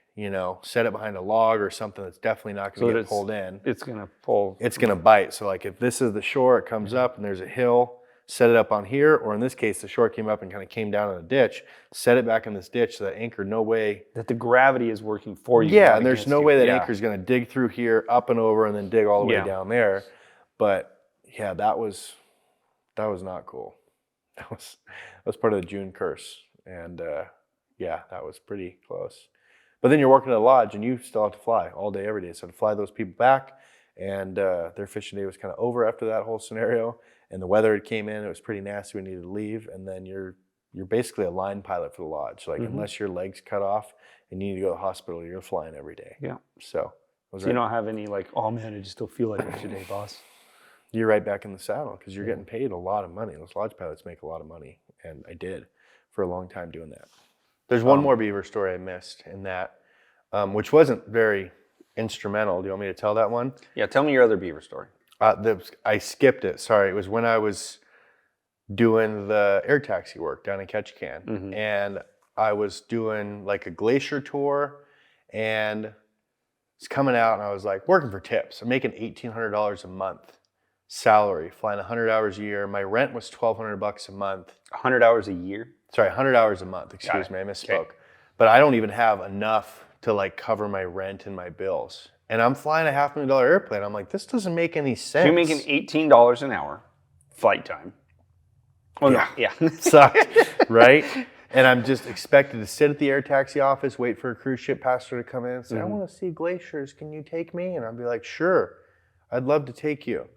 A lot of foreigners, not racist. I have a bunch of native kids, obviously, but foreigners don't really tip. And so I was like, man, this sucks. And these people were like from Germany or something. And then there was a couple people from the US. And I was like, sweet. And finally, it was like my boss was sick and it was like a 7-pack. And I'm like, cool, I'm putting them in the Beaver. You know, and you can put 7 in the Beaver. You can put 3 small people in the back seat. And so I put all these people in the Beaver. We fly. We go to all the glaciers and everything. We find a cool little lake to land on. And then we come through this one next bay. I forgot what it was. And there's like this nice little tidal inlet. And there's like a brown bear right over here eating like the sedge grass, the really bright green grass. I'm like, oh, dude, this is going to get You're just counting your tips. This is going to get a bunch of $100 handshakes when they get off that airplane because they got the perfect bear picture, right? This way back when. It's like 2012. I don't even know if Instagram was alive at that point. But everyone wanted a cool bear picture. Long ago. Yeah, long time, right? Long time for me, dude. I'm pretty young. I know. And so we go, and I taxi up this creek, and we're like getting really close. And I'm a hunter, and I'm like, we're stalking in an airplane. I got a Beaver, and I'm stalking this bear, and they don't care, right? Yeah. And I'm just getting closer and closer and closer, like 20 yards away. And then we see it, get the pictures, it kind of skedaddles off. And then it's kind of like low tide, but there's still a little water coming out of this creek. And I go to turn around, and I almost make it. But the right float catches the mud bank, right? And it's a shallow bank that comes up like this. Imagine it's tidal flat with a stream. And I'm like, oh, that's not a big deal. I don't need to get out, and I don't need to push the airplane off. I have what's called water rudders, which for people who don't know are rudders that hang down in the water like this far, and they're pretty big, and they steer directionally the airplane, and they're linked with the rudder. And I said, well, I have a giant air rudder back there, and I have water rudders. And this is just, I don't know why I ever did this, but I was like, maybe kind of behind. I had another trip to do or something. And so I just give it power, and I'm supposed to turn, but the right float's stuck. Well, imagine you're sledding down a hill, and you're trying to go this way, but you're dragging your right hand. The sled, no matter what you do, is going to go this way because you have this drag. Especially if you add more power. I got to where I was 36 and a half inches, which on a Beaver is red line. It's perfect. Yeah. And at that point, I realized we're not making it back into the water. And we are high and dry. Like I have crawled up out of the water and just fully loaded, lots of gas. And now we're high and dry. We're up on the tidal flat. Dude. So you were just kind of, what's the term? Here in the shop, I call it, you've gone down the spiral. Whereas like, oh, I screwed up. And then you just keep doing. Yeah. This one crazy. Sounds really dumb, but I was just like, when in doubt, throttle out. Out of the water. Out of the water. Sorry, I can't laugh at these stories because I have no experience in this, but I am just a 22-year-old kid. Yeah. In Ketchikan with 700-800 hours that just wants to get his tips and go sit at the Arctic bar and just drown my face in Alaska white beer because I was drinking my face off at that time. And that's all I really had prioritized. I'm like, oh, I'll just power up and get out of here. Well, obviously I didn't. And it was full power. Now I'm up on the tidal flat. And I'm just like, never even occurred to me to get these people out to like maybe turn the airplane. I could have got them out, turned the airplane, with a stinger, and then solo probably powered the airplane down through the mud because it wasn't super sticky mud like some tidal muds are. But tide was coming in. So I just looked at the guys and said, yeah, guys, we broke rule number 1. And remember what that was. And we're just going to hang out for a bit. And tide's going to come in here. We're going to float, and we're going to get out of here.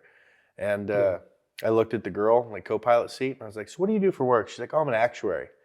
I'm like, what's that? She's like, I determine whether you're like eligible for insurance. Because I was a young kid, I didn't know what actuary was. And I said, oh, you think I would be insurable? And she's like, absolutely not. And I said, was it the grizzly bear or was it the stuck here in the mud? She's like, both.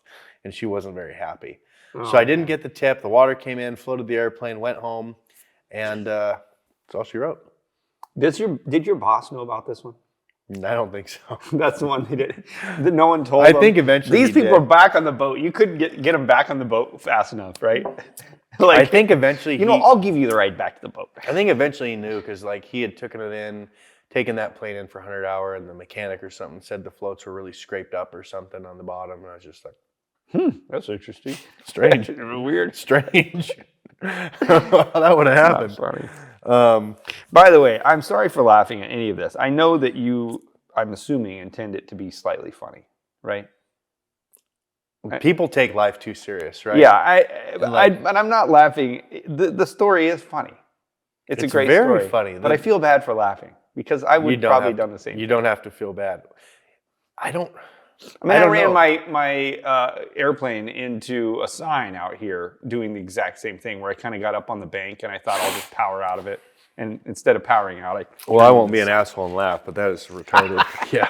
And my neighbor was there, who always gives me, by the way, hi Jeff, a rating when I land. Oh, really? Yeah, and I think he texted me like a 2 or something. Dang it. And that caused you to run into the sign. No, I mean, after the whole thing, I think he texted me something. 2? Oh, could be worse. Could be floating down the Nushagak or lowest swimming after rating an I've ever airplane. gotten. A 2 is pretty bad. Yeah, it's pretty bad. Some damage has been done. Yeah. So that's probably most of my Beaver stories, from air taxi work to lodge flying. I did a lot. And then somehow you got a job for the government.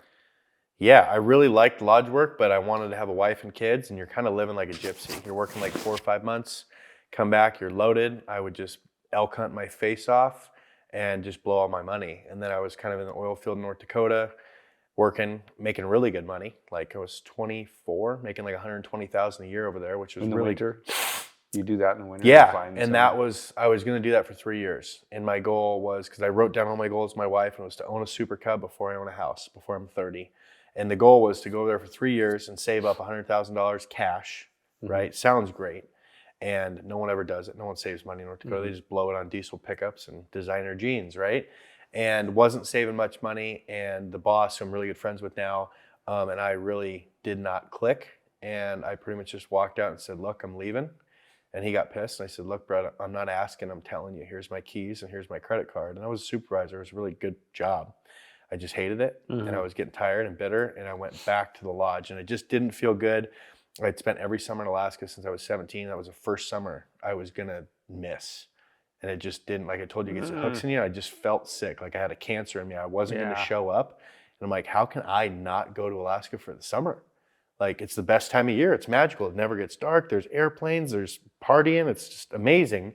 And so I quit and I went back to them. I flew one more summer and I had put in for a job out at King Salmon for the National Park Service. And that's kind of why I went to college, because I thought I needed a degree to fly for the feds. That's kind of what my dad and I had surmised over all the times of doing my flight training and stuff.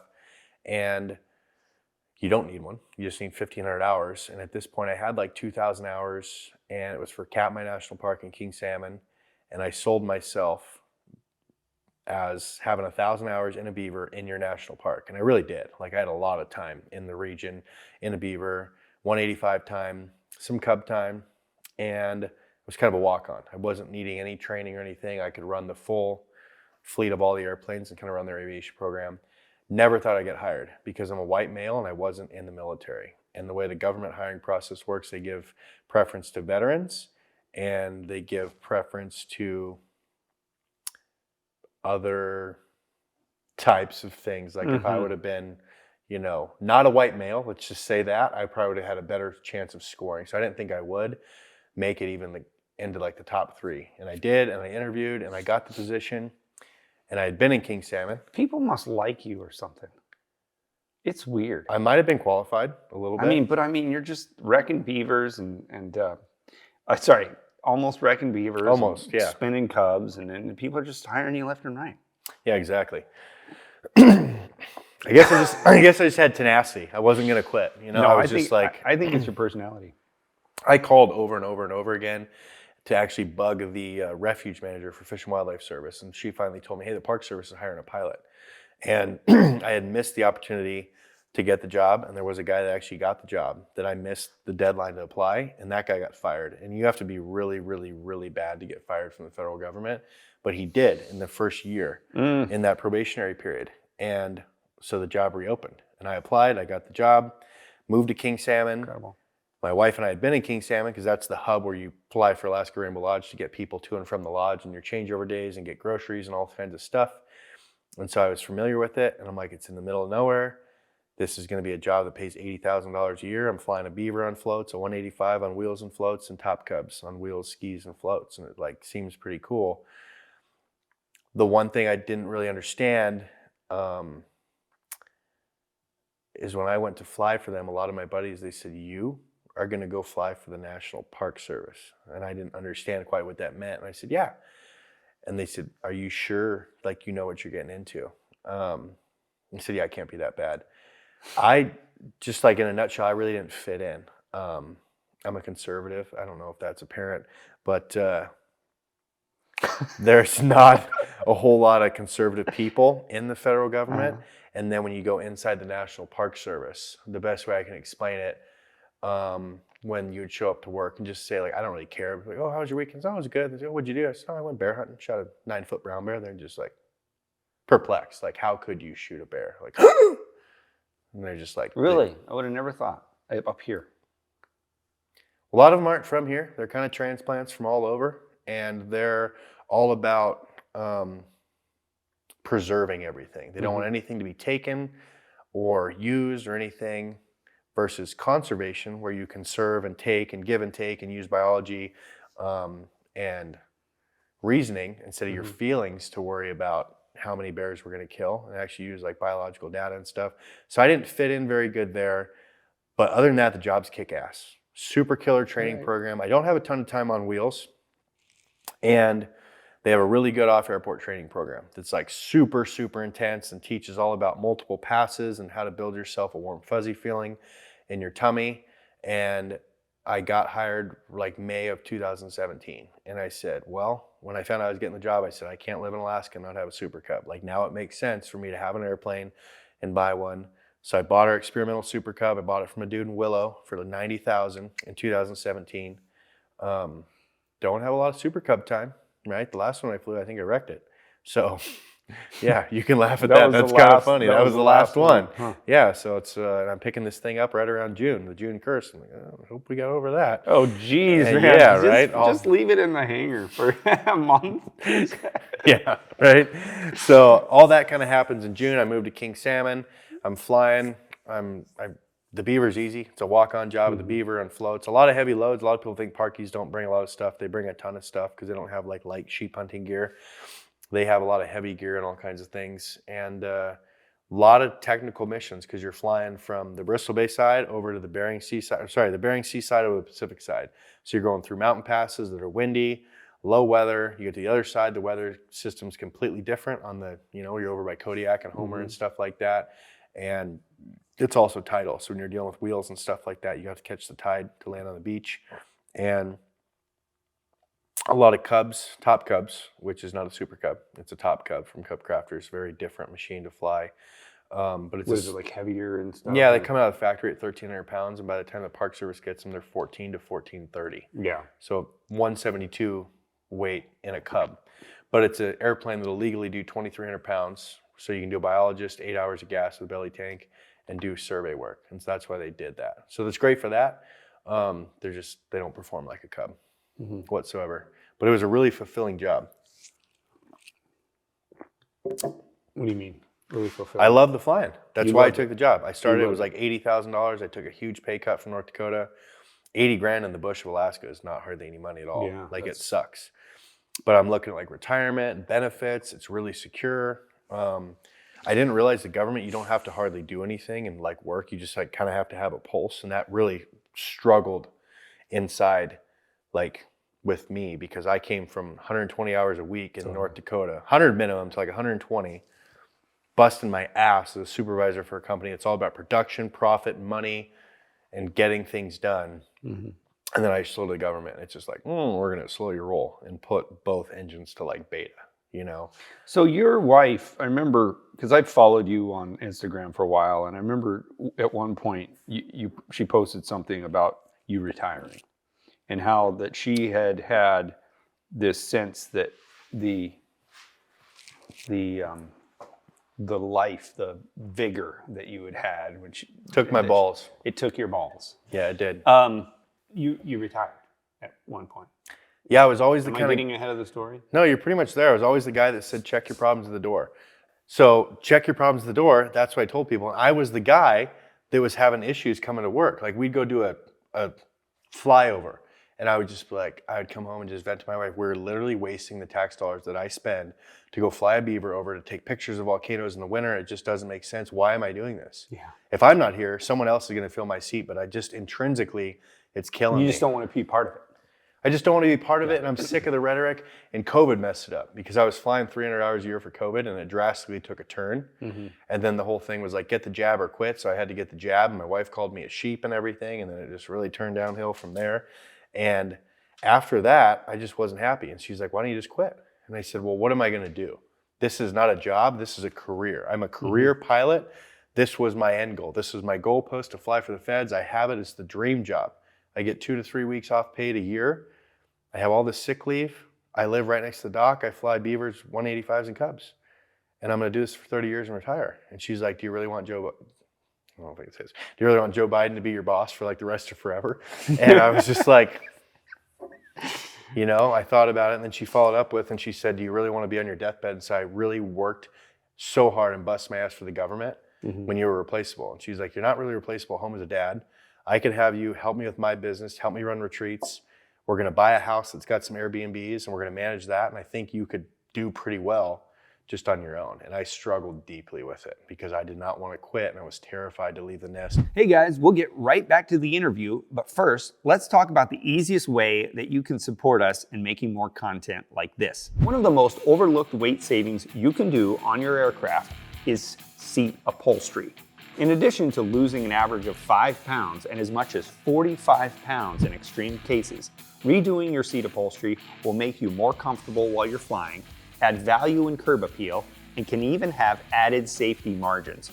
We'll talk about the safety features in another video, but for now, let's focus on weight savings. Some old aircraft were built when the upholstery and foam technology was, well, still using horsehair for cushioning material. Not to mention that a lot of seats have several layers of upholstery stacked on top of each other. All this can add up to significant weight savings. This customer saved 8 pounds on just his Cessna 170 pilot and co-pilot seats. This customer saved 11 pounds on his Super Cub seats. We just put these seats in Jack's Cub. We saved, what did we save? 11 pounds. 11 pounds. Just go show her 11 pounds. That's pretty awesome. And this customer saved nearly 20 pounds just on his 180 bench seat. Click the link in the video description or go to sportaircraftseats.com to find out more. And she said, do you really want to be on your deathbed? So I really worked so hard and bust my ass for the government when you were replaceable. And she's like, you're not really replaceable home as a dad. I could have you help me with my business, help me run retreats. We're going to buy a house that's got some Airbnbs and we're going to manage that. And I think you could do pretty well just on your own. And I struggled deeply with it because I did not want to quit and I was terrified to leave the nest. Even my wife's making pretty good money. Doing retreats. Bristol Bay Fitness, she's an online health and fitness coach. She knows everything there is to know about the human body and she's really good at articulating that to people and coaching them. So she was doing that, starting the retreats and all that stuff. So I had a pretty good safety net, like I wasn't the sole provider. And so I made the jump and I quit like July 4th of 2022. And that was probably one of the best decisions I've ever made. And so what are you doing now? I think I'm what's called an entrepreneur, but I really don't quite know because I think from that word is just taking a bunch of little things and piecing them together to make it work. And I was looking at my salary and I pretty much after taxes and furlough, you know, because I had to take off like a month in the winter You know, that was part of the job. So I'd take off a month in the winter. Well, I'd take 2 months off because I was so bored I wasn't flying. I would only take home 55 grand. So I was like, I have to make 55 grand, which isn't that much. I could make that pretty much in college, you know? So we started with Airbnbs and we bought that house with a couple Airbnbs. So I started managing that. We got some cars on Turo, which is like the Airbnb for cars. Where do you have those at? King Salmon. Really? Yeah. So you do Turo. You do Turo out there. Yeah, so I have cars and stuff, and I'll just clean them. My kids will help me clean them. We'll drop them off at the airport. I do a lot of trapping in the winter, so I sell a lot of my fur, like via Instagram and stuff like that. And then, long story short, I started selling dick bones. Yeah. Which a lot of people don't think is a real thing. I kind of made it a thing, but my buddies and I were skinning wolves. I had gotten a bunch of wolves, and he left like a lot of cartilage and stuff in him, and I put them in the freezer, and I pulled it out a few weeks later, and I was fleshing it on the beam to like pull all the meat and the fat off of it so I can get it ready to send to a tannery, you know, to preserve the hide, because it's a trophy. Like, they have good hides, and I felt something hard in there. I was like, that's weird. And I knew bears had a baculum or a dick bone, and I didn't know wolves had one. So I pulled it out. They had one either.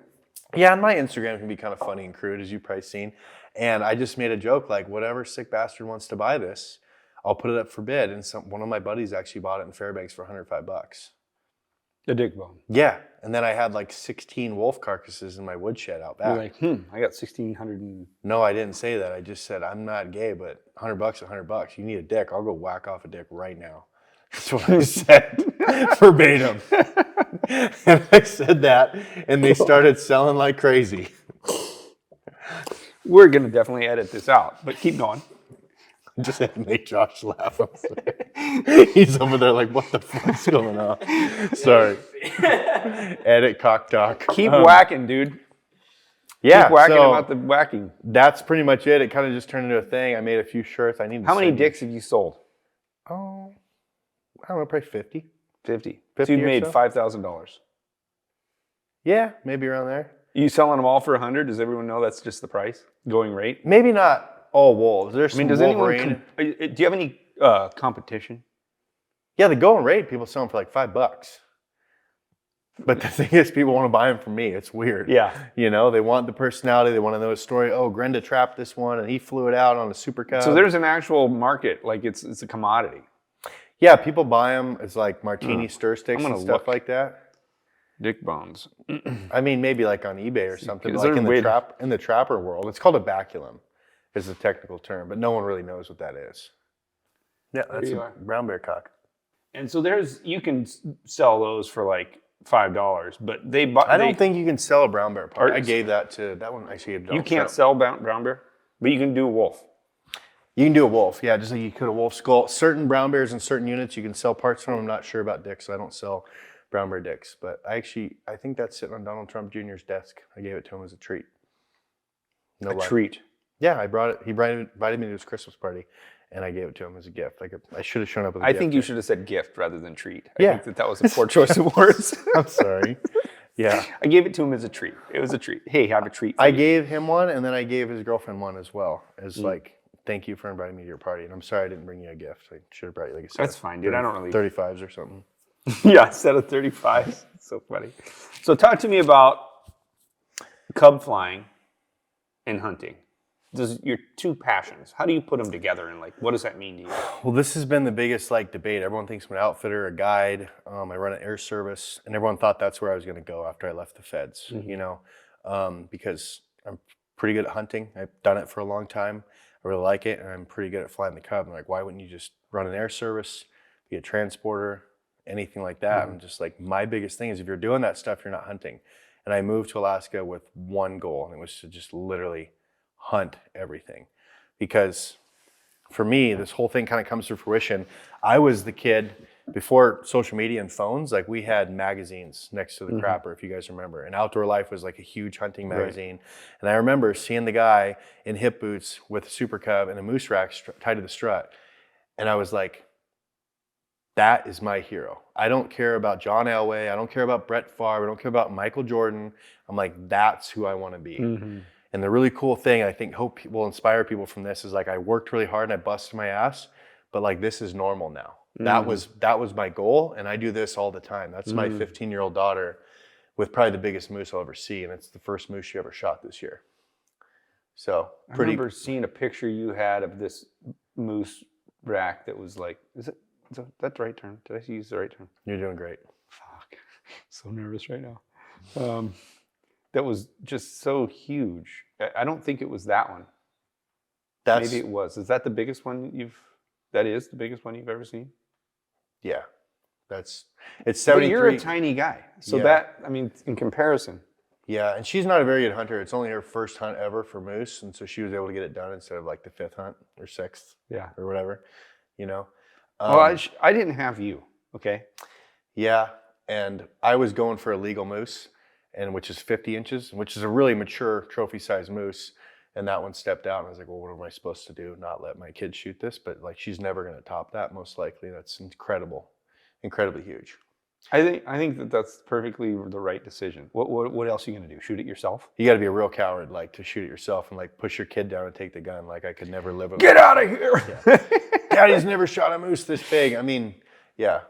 For reference, they go off score, like Boone and Crockett score. That moose scores like 254 inches. Mm-hmm. When you add everything up, the biggest I've ever shot is 231. So it's substantially bigger than any moose I've ever shot. And I'm kind of known of being a big moose connoisseur. That and dick bones, Mm-hmm. So, yeah. The Cub is really essential for flying in Alaska because there's no roads. And I knew that moving up here. And as we were talking before this, like I still find that perplexing, the people of like, oh, it must be nice to have a Cub or this and that. If I only had a Cub, I could kill big moose too. And if I only had this, I could do that. And I'd ask those people, like, why do you not? You grew up here. You're born and raised. There's 3 roads in the state. Some are very long. But there's so many roadless portions of the state. The only way to access that is with a set of wings. And a Super Cub is the most realistic thing to strapping wings on your body and going and becoming one with the airplane. And I love flying and I love hunting. When you combine both those together, it's just like the ultimate peak. It's the ultimate drug, right? But what if they don't have money to buy a Cub? I didn't. I had a 2008 6.4 diesel pickup that I had bought and saved up for, because I needed a pickup in North Dakota and stuff. And it wasn't very good. It wasn't all super modded out or chipped or anything. And I sold that for 20 grand. I think I paid like 15 for it, sold it for 20, used that money to finance my Super Cub. And I made payments because I didn't have any money. And I said, well, this $90,000 Cub is going to cost me 125 and I'll have it paid off in 15, 20 years. But I want to hunt now and I want to fly now and I need it now. So I did. And I paid it off in like 3 or 4, remarkably, thanks to my wife, because she's way better with money than me. But you don't need money. You have to prioritize your life. Do you want fancy jet boats? Do you want all the 4-wheelers? Do you want snow machines? Do you want nice cars? I didn't want a truck payment. Mm-hmm. So I moved to Alaska with a 1996 Chevy Lumina. It was a junker car. My father-in-law got it for $800 in auction, and I rode around that thing for 3 years. But I had a badass airplane, and I'm like, I'll have an airplane payment, but I don't care about a truck. I just need the car to get me from here to where the airplane is, and then I'm going to go adventure and explore all of Alaska. Yeah, now I feel like I agree with you that you just make it happen. You say, this is the life I want to live. I'm going to do it. I also think, and I don't know who my audience is at this point, but I get the idea that they all have that positive mindset of like, I'm going to do the life I want to do. But there are people out there that would be like, Will, that must be nice, I get it all the time. Right. If I only had a Cub. And my personal trainer said this on a podcast, and I really like it. And I listened to it the other day because we listen to a lot of podcasts when we fly because we're just staring at a windshield the whole time. And we all have the same 24 hours in a day. And that really hit home with me. Like, you have the same 24 as me, so do you, and so do you. And so it's like no one gets more time. It's how you utilize and prioritize that time is great. My dad didn't own an air taxi. There are things that can give someone a leg up. Yeah, my dad didn't own an air taxi. I wasn't born in aviation. Yeah, but you were raised on a golf course. Come on. Yeah, I was raised on a golf course. I mean, that's pretty. So my parents had money to help me put through flight school. And I put some money to help push me through flight school. That being said, like, what does it cost to get a pilot's license? 10 or 12 grand? Yeah, it's not a huge amount. Yeah, people spend that at the bar or more, twice that every year. Or cigarettes or dip or going out to eat or whatever, or on truck parts. And so I just tell people, like, it's how you want to prioritize your life. And then I tell people, you have to fly all the time. I fly 350 to 400 hours a year in that Super Cub. There's nothing to do in King Salmon. So well, and if you're going to do the kind of things you do and you're not a professional, meaning you're not doing it for money currently, you're a professional, but you're not currently doing it for money. You've got to fly a lot. You got to figure out a way to do it. But I go a lot. And Yeah. I push myself to be a master of aviation in that thing. Mm-hmm. And like I said earlier, like every mission's like mission driven. So with hunting, I love to hunt. I love the access the airplane gives. A lot of people, and I get this a lot, and I've never talked a whole lot publicly about it, but a lot of people, they think having an airplane is just easy because you fly around, you can't hunt the same day you fly. You probably know that at least. And you do know that, right? Of course I know Okay, good. And so it's not sporting. But you fly around, you see a moose, and then you land right next to it. You wake up the next morning, the moose is standing there, you shoot it, and you taxi over there and you just pick the moose up and you go home. Simple. That doesn't work that way because moose move and you're hunting moose in the rut. Like in Yeah, September. it's almost better to have a four-wheeler in that sense. I mean, other than getting out there. If you had a four-wheeler, it'd be like, fuck. Right? Yeah, I've talked to people about this, and I've actually heard people, and I agree with the argument, like we should make the same rules for four-wheelers. You can't drive your four-wheeler the same day you hunt and different things like that. People might change their aspect on the whole, oh, it's illegal, it's not fair chase with the airplane, different things like that. But I just tell people, like when I lived in Idaho, we would go and we'd hunt. We'd have 6 or 7 different spots, right? And driving up, you'd pull over and you'd look and see where the animals are at and see which place you wanted to hunt. It's the same thing with an airplane. You know roughly where the animals are going to be in moose season. Mm-hmm. You're going to go out there. You've done some pre-season scouting. You know where you can land. You know where you're going to keep your airplane so it doesn't blow off the side of a mountain. And you look for animals as you're flying into these different places. Okay, there's some cow moose here. There's some bulls up there. We could kind of be in between them here. Okay, this spot's not showing anything. There's not as much feed this year, or there's too much water and it's all swamp.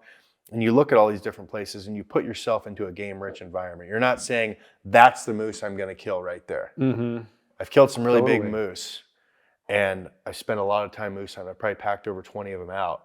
And a lot of it's just doing a lot of scouting, like pre-season, like seeing where the cows are, seeing where the bulls are, and I try and put myself kind of in between them, you know, because it's breeding season. Anything like this, it requires you to develop simultaneous skills that then come together. Yeah. You know what I mean? Because like you've got to be able to spot a place to land. And that's a skill in and of itself. That's a really big struggle. But I think people struggle with me. I didn't move up here to make friends, but I think a lot of people see a kid coming from Idaho that moves up here, buys a Super Cub, and then just starts shooting big moose. Like they didn't see all the time and effort I put into play. Like every September, taking fishermen out, seeing giant moose on the side of these hills. Mm-hmm. I'm like, I could put a Super Cub there. I've watched the Super Cub videos. I can land here, right? You know? And I saw this, and I was building this dream and this plan, and I had it all set, and I just needed to put the final piece into motion, which is live in the middle of nowhere that has big moose and big brown bears, buy a Super Cub, and marry a dime piece that wants to live in the middle of nowhere. And I did all that, and now I'm kind of like reaping the benefits of all that, but I already knew how to hunt. So that portion was like, that was over. Yeah. I kind of knew how to fly, and the feds kind of taught me how to develop that off-airport skill set. When you're getting in the tundra, it's kind of all bets are off because there's not hardly any gravel bars where I'm at. There's some ridge tops you can land on and stuff, but you're not going to keep an airplane ever on top of a ridge in Western Alaska because it'll blow away. And so you're looking for small little pieces of tundra that are pretty rough, pretty short, pretty soggy. And can you talk about the tundra flying? I don't know much about it. Yeah, most people are terrified about it. Tell me all the secrets. The biggest secret I can tell you is the more time you can spend outside, the better, because you know. Outside walking around. You know, whether you're hunting, you're hiking, you just land up here and say, I'm going to walk down here because I think this is a good spot and check it out. And that's really good. If you can walk somewhere before you land, that's really key. I don't really have that ability because I have to look at a place and say, the tundra is this color. I might be able to drag my wheels on it. It looks like it's hard enough and it's not super swampy underneath. And it looks like it's long enough because I can time it. And I think I can get in there. And I have to evaluate all this while flying the airplane at 50, 60 miles an hour. And then eventually just go in there and make it happen. But you learn to read the colors. Like yellow lichen is usually pretty good. Some reds are good.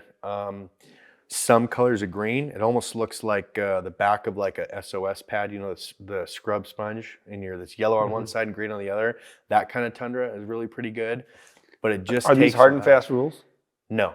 These are things that I've found, so don't take anything I say in this podcast as instruction. These are just my screw-ups and my observations.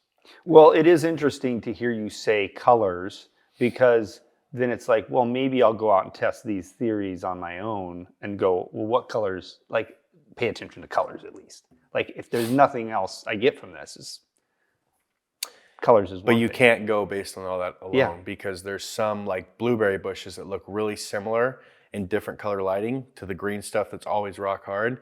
And I've been into situations like that before where I literally thought I was going to need to get a helicopter to get the airplane out because it wasn't moving. Full power on 35s and it's stuck. Like you're not moving at all. Yeah.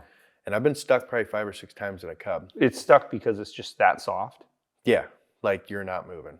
Like it's that really soft Tundra that you walk on it, you kind of sink down into. Like your knees are going to your chest and you put an airplane in there and you're like, this is not a good idea.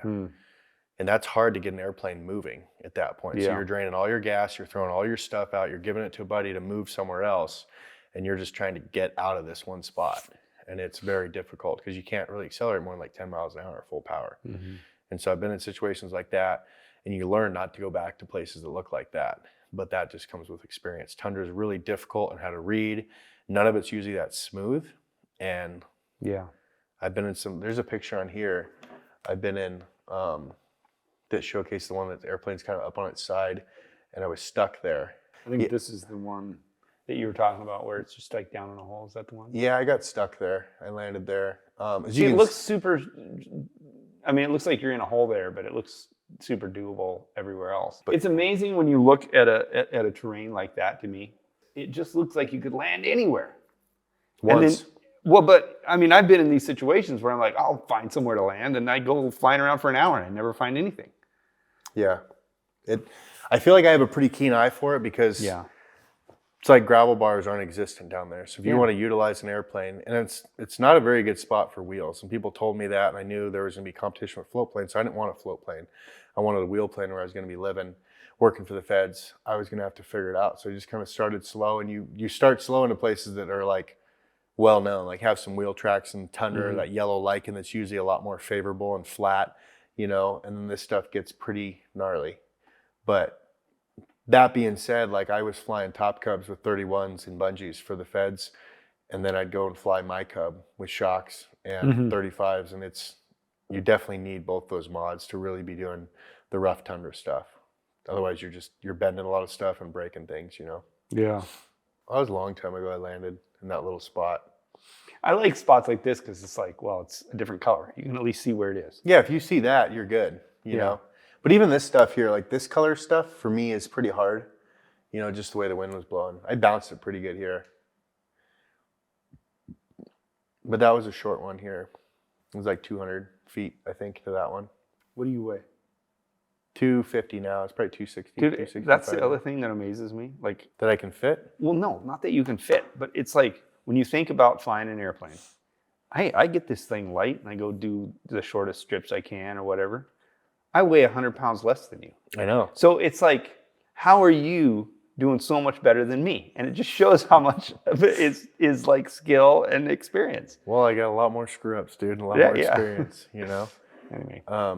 But yeah, that's just, I mean, that was a pretty easy spot. I had Yeah. like 10 knots of wind or something like there. I was landing to pick up a caribou. But on the flip side too, right back to hunting, that's trapping, Wolverine trapping on skis in the winter. You can see how much snow we get, hardly any down in King Salmon. It's pretty brutal. But also the great thing about an airplane is too, when you shoot something like a caribou or whatnot, caribou usually live in pretty open country. There's not a lot of times I'll pack out a caribou. Because You'll just go fly next to it. well, in that case, I've killed the caribou and I have it, and now I can find a 300-foot spot and walk it. And then I know I'll put some game bags out and some markers and say, this is perfect. I've already walked it. It's good. There's no evaluation. I'll come by. I'll do one approach and say, yeah, everything still looks good. I like the way it looks to me, and I've walked it. And then I go back in and I land. And it's perfect. That's very low risk. Very low risk. As appealing to as opposed to the other side, when you, as far as you know, an airplane's never been here, which to me is like the ultimate, like I could be the first boots to ever touch this piece of dirt, which is really, really cool to me. But you're going in and you're betting on yourself. You got your tools, your skill set, your machine.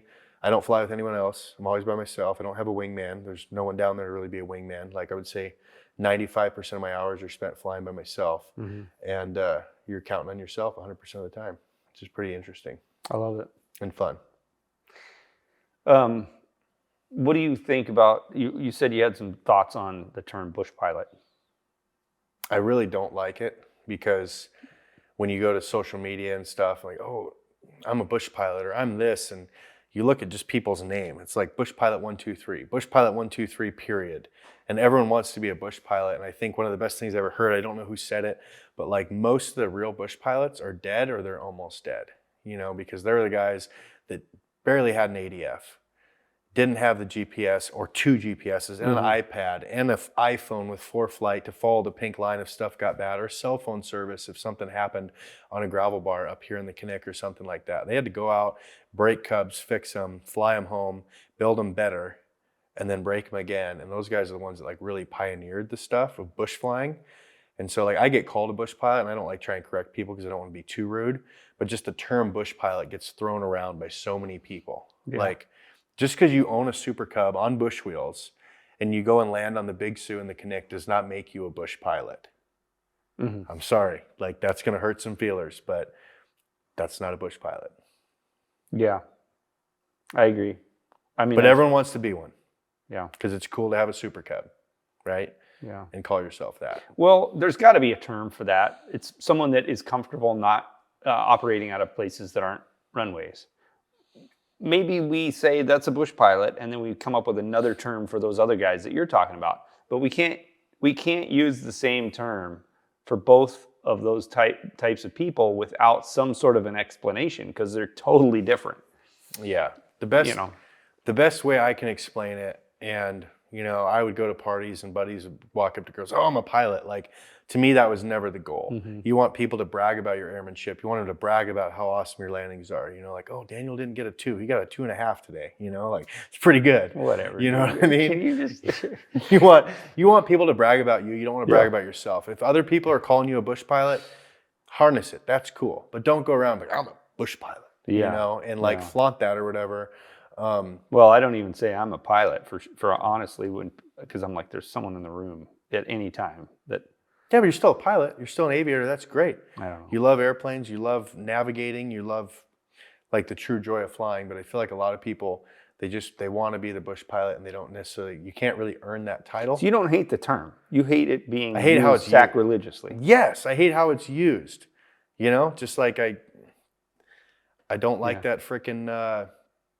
That new thing that came out that shows all the airstrips or whatever that new app is. Yeah. Cole Hawkins made some comment on it that you should earn your wheel tracks. And I wholeheartedly believe that. Like, go take your balls and take your machine and go earn your spot.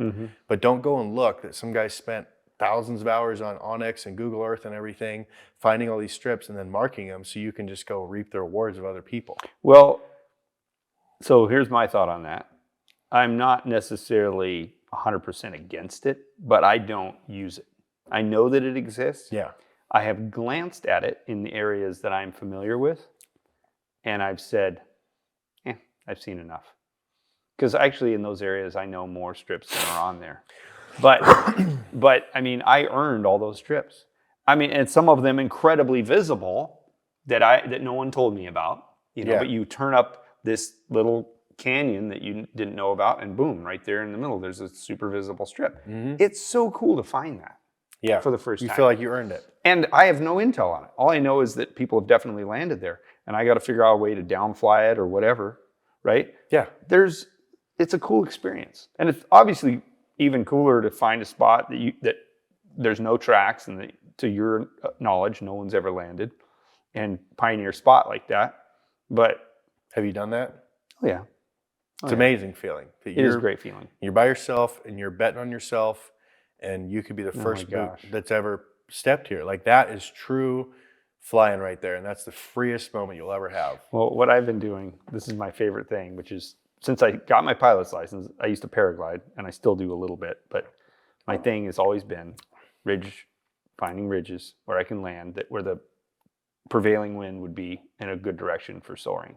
And so I'm finding those little ridge spots, and I mean, it's taken so much more work than I anticipated. I thought in the first year or two I'd be doing it, but honestly, it's taken me multiple years to even get to the point where I have the skills to find spots like this and land them.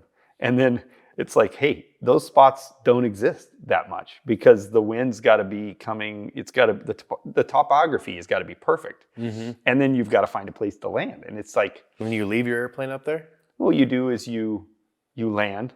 And so the reason it's difficult is if let's say you're landing on a ridge and you're landing on the top of a ridge, the wind's generally going to be crosswind if it's good for paragliding. Oh. And so a lot of times I'm landing with the tailwind uphill in a steep place where there's like a flat area top. And then you get out, you get your paraglider out, and you soar. And if it's a good spot, it's you can land side hill land if there's not enough wind to where you're not hiking all the way up a mountain. So the wind's blowing like 15 tops, and you soar. A lot of times you can get a couple 100 feet above the ridge, and then when you're done, you go land next to the plane again. Really? So there's no hiking involved. Okay. Yeah. Sounds technical though. It's very And technical. then you got to leave the airplane up on top of a ridge. Yeah. But if the wind was ever to pick up to the point where your airplane was in danger, you would also be in serious danger. So you kind of know what the weather's doing and the trend of it, and you don't do, you're like I said before, it's combining skills. You've done hunting and flying and wheel flying and bush flying, all these things. You're When combining you do it skills. together, it's amazing. That's what same thing. It's like hunting where it's something that you have to really work for. And when it comes together, it's, sorry, I just compared paragliding to hunting. I apologize. Not Very quite. sacrilegious, bro. I'm so No, sorry. I fine. hope you can forgive me. Not quite the same, but yeah, I'm not saying it's the same. Other than that, you're combining two things you love together. And you never know what the wind's going to be doing. You've got to find the perfect day when everything aligns. And that's the same as hunting in the sense that, you land. Hopefully that bull stays around, right? Till the next day, A lot of times it doesn't because they're breeding. It's in September, different things like that. I just tell people the airplane allows you to get into a place that doesn't have a lot of people, so the animals aren't pressured a whole lot. A moose call, when they hear a moose call, they think it's a moose. They don't think it's a person, on a four-wheeler over there. And you're hunting areas that just have animals, and that's like step one. It's not what people you put think. yourself in the right part of the world. Yeah, and really that's a lot of what hunting is, and then just, finding the right animal to capitalize on and stuff like that. And I shoot a lot of big animals, but I'm also pretty selective. I pass a lot because I don't want it to be over right away. But looking at the writing on the wall, I needed an airplane to access different places. And when you're going to go hunt somewhere, I ask the same people, they get all pissed off. Oh, you must just be seeing all the animals from the airplane land and shoot them. I said, okay, so when you're flying into Kodiak on a mountain goat hunt, do you blindfold yourself? Or when you're flying in the bay you're going to land at, are you looking at all the sides of the mountain looking for white dots and stuff? What's the difference? Where I go into a place looking for moose and I say, okay, this drainage doesn't look that good. Let's go to my next spot. Okay, there's moose here. Let's hunt here. Do you have anything else that you feel like you need to share? A lot of people ask me maybe what separates me and doesn't separate me from your other guests you've had, but maybe from the ordinary person is I'm flying a lot. I'm in that thing all the time. I'm way more comfortable in an airplane than I am in a pickup truck. So getting in it is muscle memory, and that's the way to stay good. When I haven't flown for a month and I come back from Cabo, I feel rusty, and I hate that feeling that it's like, ooh, I don't use a checklist anymore. I know the flow of things I need and different things like that, but I hate the feeling of being that. And so if you want to get good, you have to fly more than maybe a couple hours a week. And I think people should be flying minimum of 100 hours a year, 200 to 300 if you want to be good. And that's a lot of time and money to sacrifice. I spent $46,000 in avgas last year. You could buy an airplane for that. But that's how you get good. There's no mod in the world that's going to make you good. And shocks and 35s and Keller pistol flaps, whatever you want to call them, are the best. Those are not going to make you good. Spending a lot of gas and building proficiency in the airplane is going to make you good. And that's the cool thing about flying. You know that, and everyone else knows it. You can't buy it. You have to earn it, I think that is such a valid and important point that you're making. And I wish more people would just fly more. Yeah, and I've pissed some people off before because I've flown their airplanes. I'm going to do this. I'm going to get this prop. Or I'm going to get these flaps. And I said, well, have you maximized the airplane's capabilities? Yeah. And they said, what do you mean? I said, well, let me go fly it and see what I can do. If you can't fly it as good as me, why are you spending money on a mod when you need to spend money on gas? Because if I can fly your airplane better than you, why are you buying mods? Mm-hmm. The airplane will do it. Who's the factor here? It's the screw between the panel and the seat that might be the factor of why this thing isn't performing as good. And it's not that they're not as good as you, as, like talent or raw talent. It's that they haven't flown as much. They just need to do. And I'll tell them, flying. you need to spend all that money that you're going to spend on pistol flaps, 10 grand. I said, spend that on gas and fly a lot and go build the box and go challenge yourself and go find new places to land or follow your buddies and different things like that and new places to land. Go when it's gusting to 30 and challenge yourself. Don't only fly when it's perfect weather and everyone else is flying. Fly when it sucks and push yourself to be a better pilot, because you should want to master the airplane and aviation. Do you have some ideas and or advices on how to get outside of your comfort zone without going way out of it? Like, how do you push it? If I'm only comfortable in 10, how do I get to 30 as far as wind goes? A lot of times you don't have a choice, because you'll leave when it's 10, you'll come back, it's blowing 20. And it's like, well, it's time. It's but not- it would be nice if I had pushed myself a little further. that's what I'm saying. Yeah. So if you just live in the world of 10 knots and you come Yeah. back one day and it's going 30, gust 35, 30-degree crosswind at Birchwood, not pretty ideal at Birchwood, but King Salmon, that happens all the time. And it's like, well, now I have to put my big boy pants on, and I don't know how to put those on, so let's hope this works. If you get to that situation and it's not working and you still have enough gas, go land somewhere else or land across the runway if you have to. You But know? how in general, how do you get out of your comfort zone without being dangerous? Do you have any thought? Have you thought about that at all? Well, I don't have the luxury to fly with other people, but I would fly with more experienced people that say, hey, I want to go with you and I want to get some like wind experience. What do you say we go out today and let's go to the Connect, let's go to the Big Sioux. But hey, it's 15, it's kind of gusting 20. It's not a day when I would normally go to get our Instagram picture of sitting on the sandbar. I want to get some proficiency to feel like what a 10 to 20 knot gust change feels like on final, and how to manipulate the controls and handle that and land off airport. And so I can be a better pilot and immerse yourself into that, probably with a mentor, a CFI, or someone who's more experienced, and get some training that's not always just perfect weather.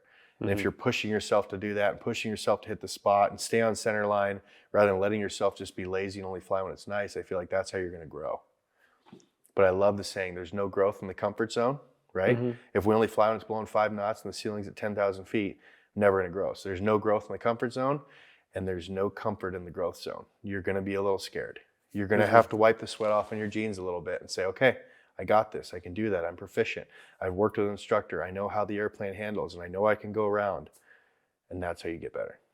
I think that instructor part is good advice, because I Absolutely. feel like if I go out with an instructor and we fly in, major crosswind that's outside of my comfort zone, it's going to raise my comfort zone. I mean, it can't not do that. And then at some point, it's like, yeah, well, maybe I'm not comfortable in 30, but I'm comfortable in 20 now. Yeah. So now next time when I go out and it ends up being 30, I'm only slightly out of it. Yeah, and you still have the buffer of like, hey, I got a guy in the back seat that if it really hits the fan, he'll save us. You should- Right, when you're training. I'm When you're saying training. you go out and train, and then you go out and fly the next time, and if it gets out of your comfort zone, it's not as far out because your comfort zone was brought up by that training. Well, you definitely don't want to find. My brother-in-law had this happen the other day, and he came back and it was windy. And I said, "You need to get out there and fly when it sucks. Yeah. When you don't want to go, when it's not super smooth. It's air. just not fun. Yeah, it's not fun. It's my kid's at basketball camp right now, and he's running drills. They're not playing games. This is drills. You're drilling your muscle memory into how to be an efficient pilot and how to not scare yourself. So when you come back and it's gusting to 30, you said, okay, I've done 25. I got this, and I know how to manipulate the controls. You don't want to put yourself into a situation where you've never seen weather like that. You've never handled a crosswind, and you're like, here goes nothing, And then you're going to be on YouTube. People are videoing it, watching Dude, it it crash. reminds me of when I got my license, and then I flew my airplane to Dillingham the next day.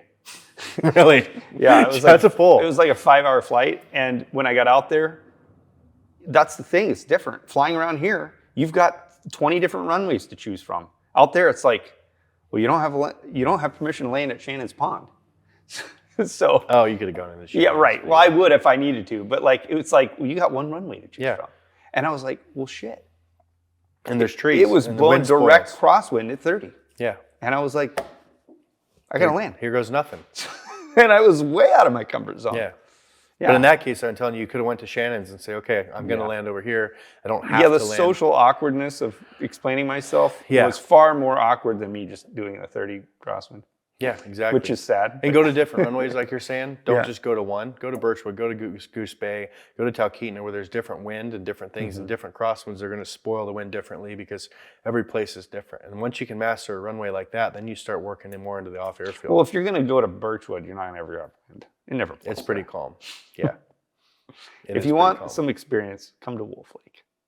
That's what it is. It's rowdy in here. Wolf Lake is always rowdy. My buddy always tells me it's rowdy, and I was coming in the other day, and it was stop to stop on the stick and left to right and full power surges. Well, it's just very gusty and very bubbly. I don't know what else other word to use for it. Yeah, it sucks. Yeah. It's really equivalent to King Salmon all the time. It's pretty much what that's like. But King Salmon, I would think the wind is more consistent there. Is it not? No, it's pretty gusty. Is it? It's like Wolf Lake here when it blows. But yeah, it gets pretty windy. But it's always blowing 15 to 20. Nothing's as bad as Wolf Lake, okay? We're cooler than you. You guys are the coolest, and someday I can be a pavement pounder on Wolf Lake and be cool. You know? Okay, I feel like you're just kind of, you know what? Sorry. You were asking for the other term other than bush pilot. That's what I call them, either a wannabe or a pavement pounder. I got my Carbon Cub, I got my 35s or whatever, and I'm going to go. But what would you be called then? What's that? What would you be called then? I'm just a pilot. I don't need Okay, we got to have a name for guys like you. I don't need to label myself, I guess. I'm just a guy that wants to fly his airplane and kill animals. Like, that's pretty much it. One other, no pun intended. I mean, pun intended. One other bone to pick I have with you. Yeah. Is that you keep calling yourself a small person. And I feel like you're culturally appropriating the small people. I don't really appreciate that. I'm what you'd say, like big boned or husky. Yeah, I'm down 10 pounds. I'm 250, 6'2", barely fit in a Super Cub. Yeah, how do you think that makes me feel when you call yourself a small person and why I associate as a small person? I think it would feel really, well, for one, as a joke, but I think it'd be really awesome because I don't know what it's like to be 100 pounds less. Like, I was your weight, like maybe in 6th grade. Like, you know, and I was like 12. So when I'm thinking about 100 pounds, I'm like, oh, we can't take this sleeping pad because it's 5 pounds. I'm sure there's benefits to being large, but I don't know what they are. You know, yeah, I can pick up a whole moose quarter with one hand and just throw it on my back. Yeah, that's the one. That's cool. I can do that too, probably, but not with one hand. But you can pack 130 pound moose quarter? Oh yeah, really? But I will be injured for the rest of my life doing it. Yeah, I do. And I've done that a lot. I do like 4 a year, so it's a lot. Yeah, I could do 1 a year and then recover for the rest of the year. That's it? Oh, I don't know. I'm very. My wife can do it. Yeah, your wife is. She's beast mode. Your wife's crazy. You know. Yeah. Can you not? So okay, this is all. I'm not trying to be mean. This is me just. Normal. No, this is the end of the. This is the end of the show. Okay. This is where it ends. Must have made you mad. Sorry. No, that's right. It's like super awesome. Thank you. Having you on. It was a blast. Yeah. I hope I gave someone some insight of just all my mess ups, and I'm an open book if anyone has any questions or whatever. Let's just talk about that real quick. Your YouTube channel. YouTube's stuck in the rut. It's a hunting channel, self-filmed, self-guided. I married into it. My brother-in-law Travis started it, and I was just the guy that married my wife, and he kind of had it, and then did a lot of hunting in the western states, Idaho, Montana, stuff like that, and then we moved up here and started obviously doing a lot with Alaska. Oh, so he started the YouTube channel. He started the YouTube channel. We kind of did a whole bunch of Alaska stuff with it, helped it grow, and now we're still doing a bunch of hunts. Lower 48, I have a bunch of hunts planned there this year, and then doing a bunch of stuff here this year. I should be bear hunting right now, but I'm. And then this. What about the tours or that your wife does the retreats? She started as a fitness trainer, and then started doing online fitness training to reach more people, help more people. Had a brown bear almost kill her that charged her. I don't know if you ever saw that one. It's a YouTube episode. It got from like 5 yards away, a big 10'4" brown bear, and her brother had to kill it with a pistol because the gun jammed. And she kind of had this, life-changing moment. She wanted to give back to more women and help women become more empowered in the wilderness and stuff. So she takes girls from all over the world and takes them out to King Salmon. They fly out using a turbine otter, and they stay somewhere for like 4 or 5 days and learn self-reliance, hunting tactics, foraging, all kinds of stuff, and basically live like a homeless person. And she does that, and then she's got another big Idaho Are they retreat. actually hunting, or they're not No, hunting? it's in the summer. So it's Got just it. like hunting skills. You're stalking animals and glassing and doing all the stuff that comes associated with that. But there's a lot of other factors, just like there's a lot of other things other than just killing the animal. Maybe that's what I need to go to. Bunch of women, yeah. No, I mean, so I'm the hero. maybe I could finally get the skills I need to become a She's man. an amazing hunter. She's just as good as me, if not better, and she's really patient and she's really good at glassing.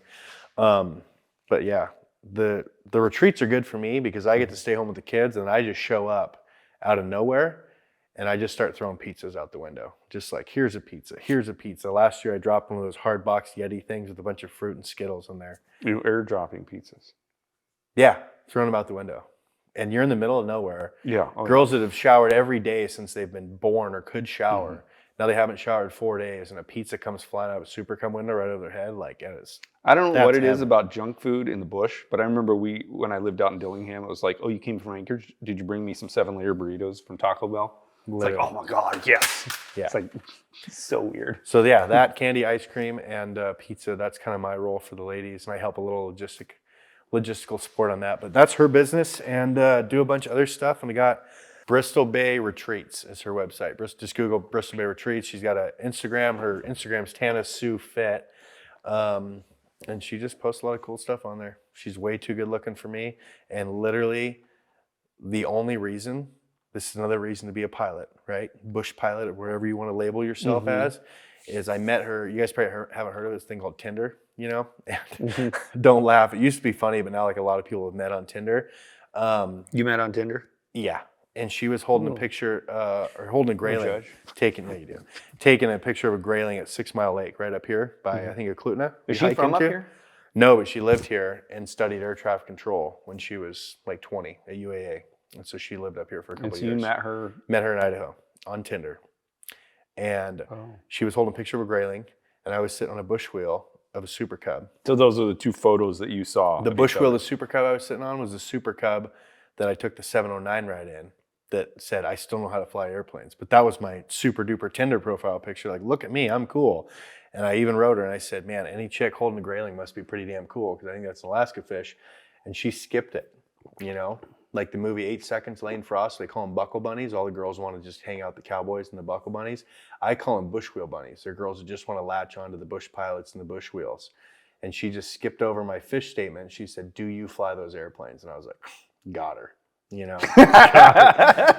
Hook, line, and sinker, dude. I had a Beaver on there. I had a 185 on floats, Cub on bush wheels. I'm like, I got her. So that's literally. That would have been hilarious if you were like, actually, no, I was just, pulled these off the internet. these off the internet, piecing myself in. Yeah, some guy named Dickbone had these pictures. Yeah, but that guy's cool. Yeah, I got her just with the airplane thing, and I still think maybe that's the only reason she's married to me. I have a couple cool jokes, and I can take her places. Well, dude, man, this has been awesome. Yeah, I really it is. appreciate you sharing those things because I feel like that's how a community grows. I've always telling wanted those to. real stories. Yeah.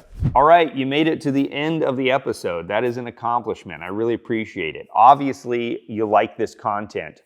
We're constantly shooting new episodes, and we have a lot of episodes in the can that we'll be posting soon. So subscribe, ring the bell, and that'll give you a notification when we post new episodes.